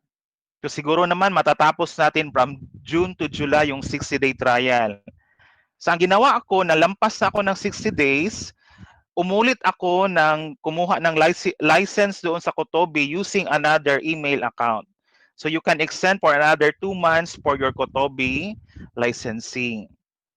So again, ang focus po natin ngayon sa paggawa ay ang module. This is just an alternative for those who answer the survey about learning from you using online resources or lessons using smartphone. So that's all, may pagpipilian po tayo. Again, ang output po natin isa-submit sa ating mga evaluators ay hindi po Kotobi, kundi po ang ating module based from the discussion of our LRMDS evaluators following again the copyright law. Okay, marami pong salamat. Okay. So that's all for this. Wait, Ma'am Humuwa has something to say. Where's my script? Okay, Sir Mel, excuse me. Yes, Sir ma'am. Mel, you can read the questions. Diba there are questions a while ago. Yes, ma'am. Please read the questions and address those questions to the presenters. Okay. One of the question, I think this was addressed to Ma'am Debbie. Ma'am Debs, ang tanong po ni Ma'am Jam, kung ilalagay ba ang competency code, kasi yung sa example walang competency code. Ma'am Debilin? Yes, sir. Oo. Maganda kung may competency code. Or kung walang competency code, si Ma'am na lang ang tanungin natin kung ano, italagay niyo or hindi. Sa akin, it's not a problem. What was the question again, Sir Mel? Ma'am, sa sample kanina, Ipalagay ma'am, sa yung sa objectives doon sa module, ma'am. Kasi yung example, objective siya pero wala siyang competency code. Should we include competency okay. I would code? appreciate. Yes, mas maganda if there is a competency code. So i-search na lang nila doon sa sa CG. Yung code. Okay. Another question, ma'am, from Ma'am Jacqueline Balaquinto. Can we use content topics like COVID-19? Sure. Exactly, sir. Pwede Oo. kaayo, sir. Actually, pag junior, pag stage 3 siya and stage 4, dapat na ay mga informational text. But again, kung kukuha tayo ng mga COVID-related text, dapat sa mga reliable source. Kay basing ang mga sources ato, dili siya mauno, so mag-create siya og misconception about COVID-19. Relatable po siya, ma'am, no? Yes, pwede kaayo, sir. Okay. I think some are not typing their questions. Don't you have questions? If ilalagay po ang competency code, iba kasi ang nasa CG, mag-vary na po ang quarter. Tanong po ni Ma'am Remulta, ma'am, ni Ma'am Joy. Sir Mel, for the MELCs kasi, sir, there's no competency code. Quarter lang ang given. Although CCG, guide lang siya to unpack or to give sub-competencies. So, magkakaroon siya confusion. Tama ang yung Grace na ano. Yes. Ma'am Ann. Yes, Ma'am Devs. Kung wala na siya sa MELC, wala na siya code, siguro, pwede dili na lang natin. Okay. Oo. O kung wala na siya, res. Yes, ma'am. Ikaw man na naka-search, good, no? So, sa MELCs na to, there is no specific LC talaga nakalagay, no? Wala There's no code and all. Okay, Walang sige. code, ma'am. So, we will not require them. We will not require them to put the code if it's not available. Maybe, ano na siya, we are still waiting for the central office to provide us the code. Kaya ang other subject areas na sila code actually. Ang science na sila. Yes, we will wait for them. Okay. We will wait for the central office to give us the codes. Okay. Okay, thank you, ma'am.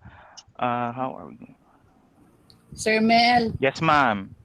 I question diri from Ma'am Justine, nakita na ako. Oh, yes, ma'am. Kay Ma'am DepEd. In the case of those who would develop a module with listening or speaking competencies, how are we going to materialize the activities? Yun na nga. The fact that not all of our learners have the access to internet. Sige. Okay, are you still with me? Yes, ma'am. Klaro ko, sir. Yes, ma'am. Always remember that ADM, that ang MELCs, ingon ni Ma'am Mayan kaganina, is not only for COVID-19. Ang MELCs na prepare na nila prior to COVID-19, right? Now, we are asked to write ADMs. Okay. So, ang ADM po kaganina, pag storya sa akong introduction is, dili lang ni siya kahit na ay pandemic. Ang ADM could be used students nga na late enroll, students nga ana. So una to nga, ang ADM dili lang ni para karon kana ay COVID, kundi even after COVID kami magamit nato ang ADM. Now, Ma'am Debs. Yes, sir. How about those listening Oo. or speaking competency? How are we going to materialize that one? Yes. So, kung listening and speaking na ta, so pwede ta mag-print module ug non-print. So, ang atong gistoryahan diri is print module. So, naatay mga criteria. Pag non-print gani, just like Kotobi, PowerPoint, slideshow, and others, ang tawag ato ay non-print. Napod na siya ilang criteria. So, kinahanglan as writers, dili ta mahimong kataw-anan nga ang speaking, wala nagpa-speak, gipabasa. Ang listening, gipabasa, wala gipa-listen. So, atong i-decide kung ang atong module makaya ba i-print or i-non-print. So, for example, sa listening. So, again ha, dili lang ni kay naay pandemic ha, magamit diya ni siya in the future. So, for example, sa listening, pwede nimo ihatag ang link. Asa man ang link ato sa YouTube or naa ka ditoy gibasa ba nimo ang story, gi-post nimo sa YouTube. So mauto siya ang link ka ihatag nimo dito sa module. Pwede man gihapon na siya. Okay? Or sa speaking, for example, speaking activity na niya. Dili man gyud siguro no nga pag-start sa imuhang first activity nagpa-speak na ka. Or kung ang imuhang application activity is speaking, for example, deliver a speech, and prior to that, naghatag ka mga preliminaries nga dili mo storya ang bata. And then pag abot ana nga activity kay dili man gud pwede nga dili mo nimo siya ipa-speak kay mao man gid siya ang imuhang major competency.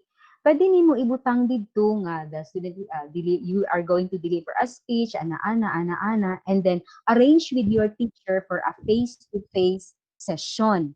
Nya butangan nimo note dito, but during a pandemic, okay, this activity can be suspended or this activity can be replaced with another activity that is possible for the student and the teacher. Kay ngano man mag-deliver og speech, ingon day si bata, ma'am, pwede good ko naman ni internet, ma'am, pwede na ko i-video niya i-send na ko sa imo ha.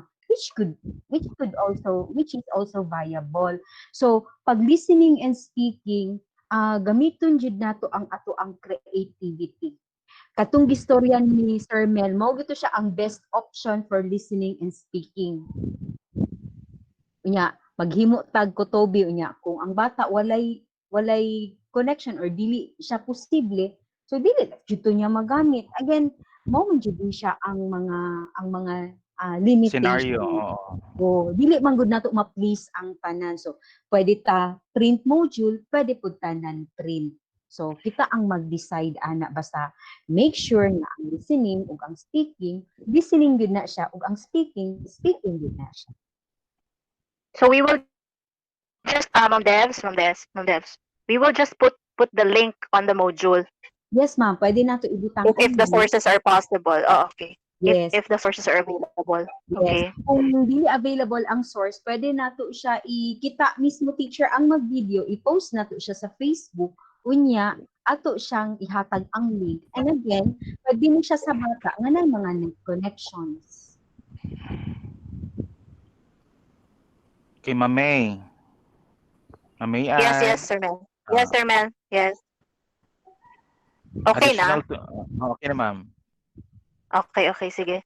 Do I have to say, unsa na ako na? Di, ma'am, napay Ako question na? isa.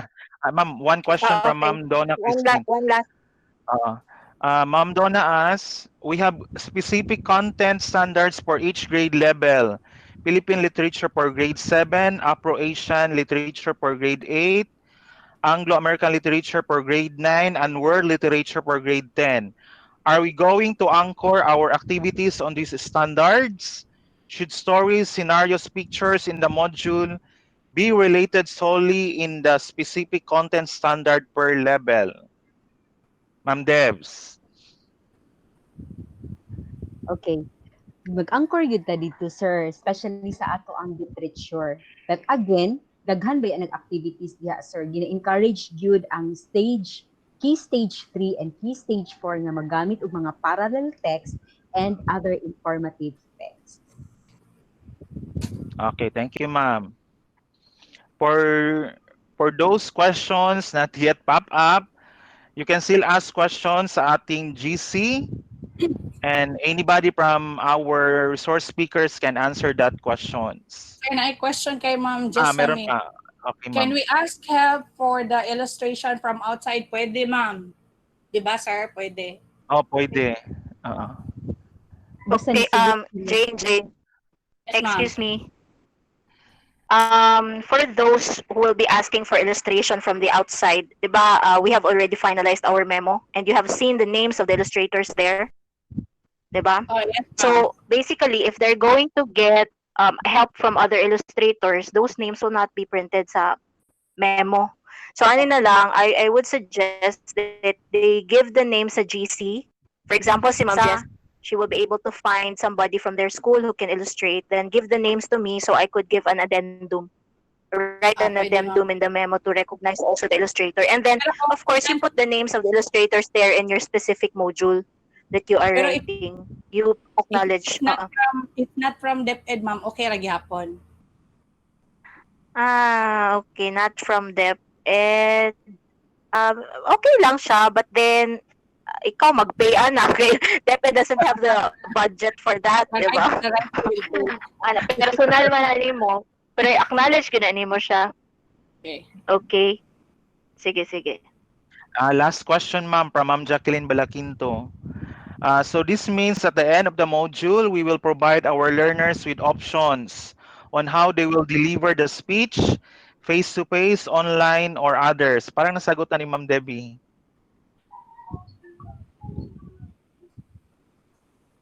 Nasagot na ata. Is it necessary a thematic module, Ma'am Debs? Unsa ka thematic ang ihang module, sir? Related sa science, bitin niya sa science, ma? Sa English yun siguro ni Ma'am Boy. Ma'am. Wala problema ang thematic basta kay ma-achieve niya ang learning competence. Oh, yes, ma'am. Sir, naday ko'y concern, sir, for everybody. Yes, Please, ma'am. ang file name, dili siguro apelyido atong ibutang ha. Dapat English 6, tapos title sa module. Ayaw tong mga pangalan kay lisod ka ay we need to open the module to be able to know what is inside the module. Pati siguro pod quarter, ma'am, no? Yes, Quarter sir. 1, learning competency number. English 6, for example, English 6, Q1, idiomatic expression para kung ang maka-receive kahibalo din siya nga unsa ni nga module all about dili siguro pangalan. What do you think, Ma'am Mayan? Ma'am Debs, Yes. Mitch here. Ayos, Ma'am, go. Currently, I'm checking a module in the region. So, ang ginabuhat nila, evaluating rather, Q1, then English 3, MELC number, what number? Inana ilang ginasend sa atoa. Tapos title sa module. Wala na nila butang yung title. MELC number na lang. Basta ang akong Mitch, can you give us a sample, Mitch? Hello, Mitch. Yes, ma'am. I-post lang diha kung how it is done sa chat box or sa GC. Okay, salamat, Ma'am Mitch. Okay, I think all questions are answered. Again, you can still ask questions. All you need to do is to type your questions sa ating group chat. At this time, Ma'am Humuwad will give her word. Okay, ma'am. Okay, yes. Okay, thank you very much. It's been a pleasure being with all of you today. Thank you very much for being here and for taking the time to patiently listen to what all our presenters had to say. But before we end, Mitch, are you there? Okay. Mitch is preparing this slide. Okay. But before we end, I would like to present the schedule for your English module Writeshop. Please present the slide, Mitch. Next slide. Okay, now you see, no, the first, okay, that one. Now you see on your screen the schedule for the English module Writeshop. In this case, the validators will have to have a personal GC with his or her own writers. Okay, take note that every writer has their own assigned evaluators. Please look into the list of writers presented by Jane Hibolingo posted at the GC, or the division memorandum that I have posted in the GC yesterday for clarification. I have posted yeah, the validators will have to evaluate the work of the writers and return it back for application of corrections. I think it would be better if the writers will make first the planning worksheet that was introduced by Ma'am Debs a while ago. Then submit the planning worksheet to the evaluators for comments and approval. Then writers will start writing the module guided by the planning worksheet approved by the validators.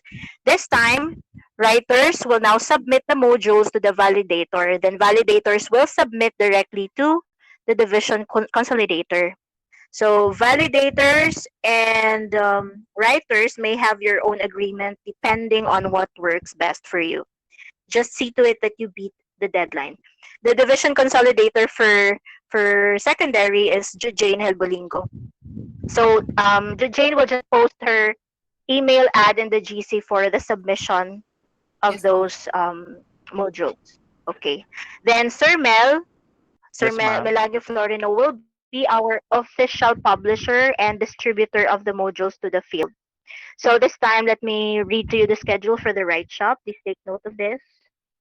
Okay, for first quarter module Writeshop, that would be on June 1 to 7 for 7 days. Submission to validators, June 8, Monday.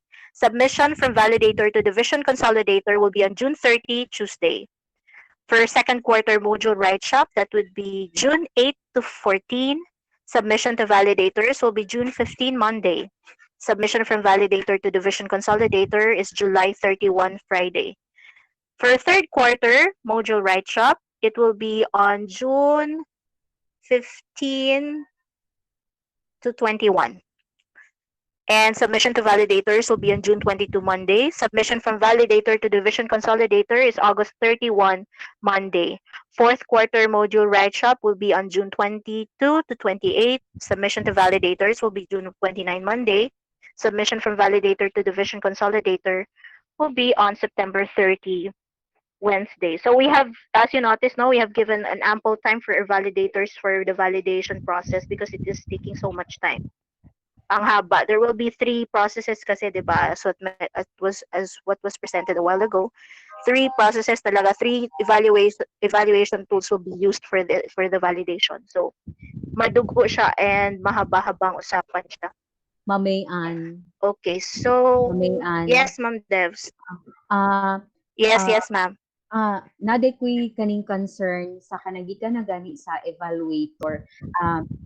Sir Mel, pwede mo himuan og process like version 1, version 2, and then final version kay this is experience gud namo ni siya sa LR mamana. Kapila na namo version 1, 2, 3, Yes, 4 yes.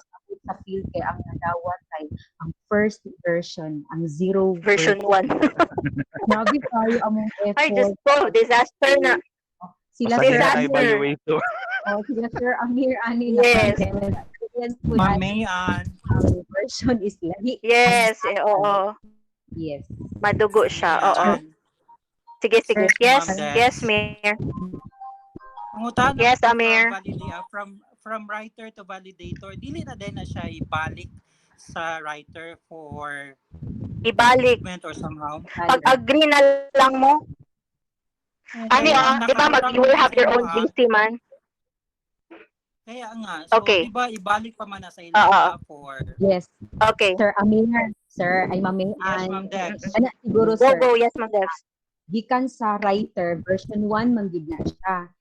Inig maabot sa to atong i-correct, sir, no, atong i-edit, ibalik na sa writer. Inigbalik niya sa to version, atong sa na to siya nga version. Kay, kung magsigi, kung ang ato ang dili na butangan og version 1, version 2, basing ang atong gina-edit, ang zero version na pud to siya. Mga atong mahatag final kay Sir Mel is version 2 nga naa na daytay version 4. Okay. Ma'am Devs. Oo. Yes, ma'am. Okay. Yes, Aubrey. Yes. Aubrey wants to speak. Hello? Ma'am, ang guidelines po are, hello, ma'am, madungog, ma'am. Copy. Hello. So, kanin mo, i-chat na lang. Choppy ka, Ma'am Aw. Copy si Aubrey. Bri, choppy ka, Bri. Sulat na lang, Bri. Chat box. Chat Mamaya, box na lang. mamayan. Yes, Ma'am Devs. Yes, Among Ma'am Devs. ihatag Yes, kay yes. Sir Mel, kadto na jung final vote. Oo. Yes. Kadto na, Jud. Kamo na gyud ng mga validators ang nag-hold sa key, ana. Nya Bigan kami yung na Dev. po ang version. submit. Oh, kami na po ang submit kay Sir Mel. Kay Mimi. Kamo gyud ang oo, kamo gyud. Oo, Oo. ang validator gyud ang submit. Yes, okay. Yes, Noted. ana, Jud. Okay. Okay. Ay, okay. So, okay na. Another Okay na thing, ta sa ma'am, schedule ma'am, nato. Kamo na. another thing. Oo. Another thing, Yes. ma'am. Kana ganing gikan sa writer, niagi na nakabot sa illustrator. Dapat ni agi na. Di ba mo agi na siya sa ano? Ma'am Devs. Yes, Yes, ma'am. Ba ma'am. Para naantay sa ka tong planning consistency, ma'am, worksheet? ma'am. Di ba naantay planning worksheet no? Di ba i-submit Mm. man tong planning worksheet sa Yes, inyo has ma'am. validators? Mm. Tapos that's the time mo agree na mo ka, pwede na ni nga drawing. Yes, Di ba mo ma'am. ana na mo so ipago na siya. So pagbalik ato ang module ato, na to'y drawing. Yes, No, yes, nag-abot sa inyo ha. Especially, ma'am, Oo. May Yes. Yes, Amir. regards to the consistency of layout gani, ma'am. Kay kada competency manggod, lain-lain na tong writers. Kasi pag abot sa amo, lahi-lahi ang layout. Pamufala na naman ninyo. From writer to illustrator, then illustrator to the validator or evaluator. Oh, ana good. You will just agree among yourselves, Mir, being the validator, Mir. Di ba you have your personal GC man, Mir? Oo, kamo na magsabot ana with your writers. Kamo nga mga oo.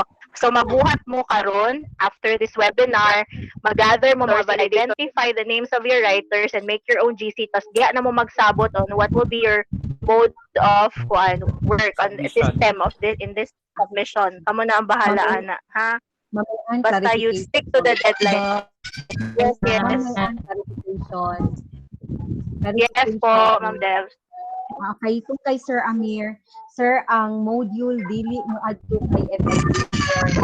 Si writer maghatag lang sa instruction kay ang module dili mo adto kay illustrator. Kali maghatag lang og instruction si writer kung unsa ang drawing. Si illustrator mag-drawing lang na siya on his own.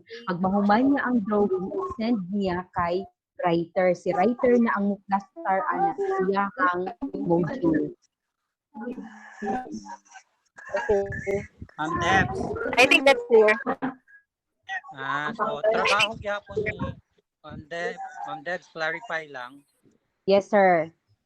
So trabaho gihapon ni illustrate ani writer along with the other writers ang pag-layout.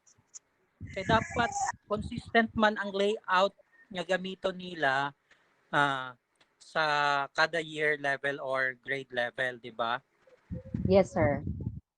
So dili na mo agi kay illustrator. Dili na, sir. Magsabot daan ng mga writers nga mauna na particular layout ang gamito nila para consistent ang ilang layout. Tama ba ko, Ma'am Debs? That is why, sir, katong gi-mention ni Ma'am Aubrey ganina, dili gid nato usabon ang template. Kaya nga. Yes. So mo follow gyud sila sa template. Yes, sir. Yes, sir. In case nga na mga insertions, sila yung mga modifications nga buhaton, dapat kabalo na sila ana. Yes, sir. Yes, sir. Okay, by the way, ang kanang layout naman, ang template naman kasi is already a layout. So, ang buhaton na lang gid ni ni writer is i-plaster na lang na. Kung na drawing, iya gid nang i-post dito. Anyway, the layout is already there because the template is provided na. Yes. So, wala na kayo nahihirap. Okay. So, pwede na ako mo-proceed sa next slide. Last na ni. Mitch? Okay, ma'am. Okay. So, okay. I would like to inform everyone that the same set of writers will be the same people who will make the summative test. Okay, so I would like to reiterate there will be a summative test after the module is done. And we have prepared the schedule for summative test construction. So of course, some of us here are new, di ba? Mga first-time writers. We have a lot of first-time writers here. So these people will also be the same people who will write the test, the summative test for the specific competency that's assigned to them. So before we proceed with the test construction, we still have to give another orientation or webinar for test construction, and that would fall on June 29th. Okay? And then we will use the same platform, Google Meet platform. So you will have the opportunity to be reoriented of the technicalities in test construction. So now let me read to you the schedule for test construction. For the first quarter test construction, we will have it on June 30 to July 3. Submission to validators will be July 4, Monday. Submission from validator to division coordinator will be July 11, Monday. Second quarter test construction will be on July 6 to 10. Submission to validators, July 11, Monday. Submission from validator to division consolidator will be on July 18, Monday. Third quarter test construction will be on July 13 to 17. Submission to validator will be on July 18, Monday. Submission from validator to division consolidator will be on July 25, Monday. And last is the fourth quarter test construction, which will fall on July 20 to 24.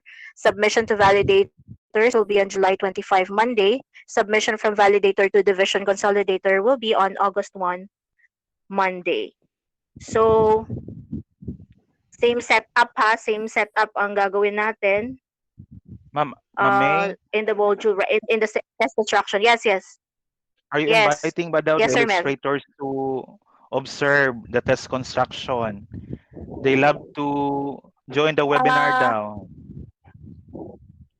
Yeah, sure. Sure, why not? Oh. It would be nice also that they will be involved here. But in the test construction, we do not need, do we still need illustrations there? Okay lang ba? Then we can employ their help. Yes, Yeah, ma'am. we can employ their help naman during the test construction. Yes, yes. We would love it. We would love to invite them. They are welcome to join.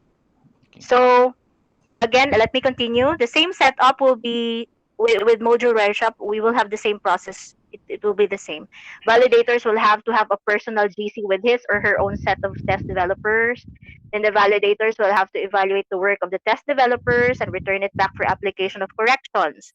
Then the test developers will return back the corrected documents to the validator. Then validators will submit directly to the division consolidator. Again, our division consolidator for secondary is Jane Hill Bolingo. And the in charge for the publication and distribution of the test construction material to the field is Sir Melania Florino. So do you have any more questions? Anyway, questions and clarifications will be posted in the GC ha kasi we don't have time anymore. So I think that will conclude today's webinar. Ma'am, photo op Do mo you na, have ma'am. more announcement, Pastor Mel? Ma'am, photo Photo op op. Sige, mo na. go, go. Turn off your sharing, ma'am. Then may I ask everybody to turn on your camera. I will not turn on my camera. Eh, secret. Ma'am Jane, ikaw Special ako eh. Ma'am Jane, Yes. Camera lang ako, wala yung microphone. pwede Taba ikaw na kayo. mag-print screen? Dili ko makakuha. Camera lang. Gamay lang man na makita sa kuha, sir. Lima ra ka buo. Tulo ra gani ako. Atin sa dito. Ay, si ma'am. Isa ba nag-picture? Naunsa na. Hindi ko kabalo. Ma'am, din na lang nakita sa ako ang screen. Isa di ha pwede. Tiled na, sir. Si Aristine kaya? Naka-tiled Oo, na. Dapat i-tiled May ma-offer. Who would like to, ano? Diri sa side na ay, ano, sir. Kinsang pwede? Out. Pwede po, ma'am. Sir Mel. Si Sir. Si Sir daw. Si Sir Francis. Sir Francis. Yes po, ma'am. Justine. Okay ra ka? Pwede po. O, dagan na kayo nag-print screen. Sige, do it daw. Smile. Say, ano po para ma-ready ang people? Say cheese. Ready, 1, 2, 3, smile. Okay. Ito, ma'am. Smile! Wala. Okay na? Smile po. Check ko muna mo yung... Wala ka naka-smile, Tin? Okay na. Okay na? Double check ko muna. Okay na, Sir Francis? Sir Francis, okay na? Paki-post lang sa GC, ha? Ang picture. Isa pa po, ma'am. Wait, Sir Francis pala is from elementary. Si Sir Francis is from elementary. I'd like to acknowledge him. Thank you po. Okay, please, Ma'am, isa pa please. po. May English. Isa pa daw, ma'am. Okay, one more, please. Okay, I'll count. Smile, 1, 2, 3. Smile. Okay na? Okay na, ma'am. Okay na? May nakapiyong, ma'am. Sorry. Okay, so, ay, nainipiyong daw, nainipiyong. Kisa man na, uy. Pag-save po daw. Sige, one last na daw yun. 1, 2, 3. Sige.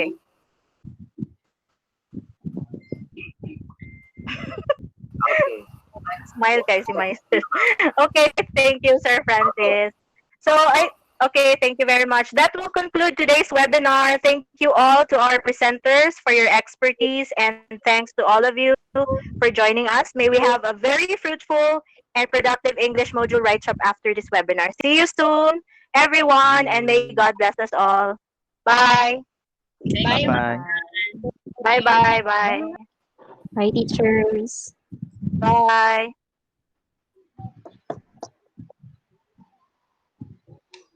Bye, thank you.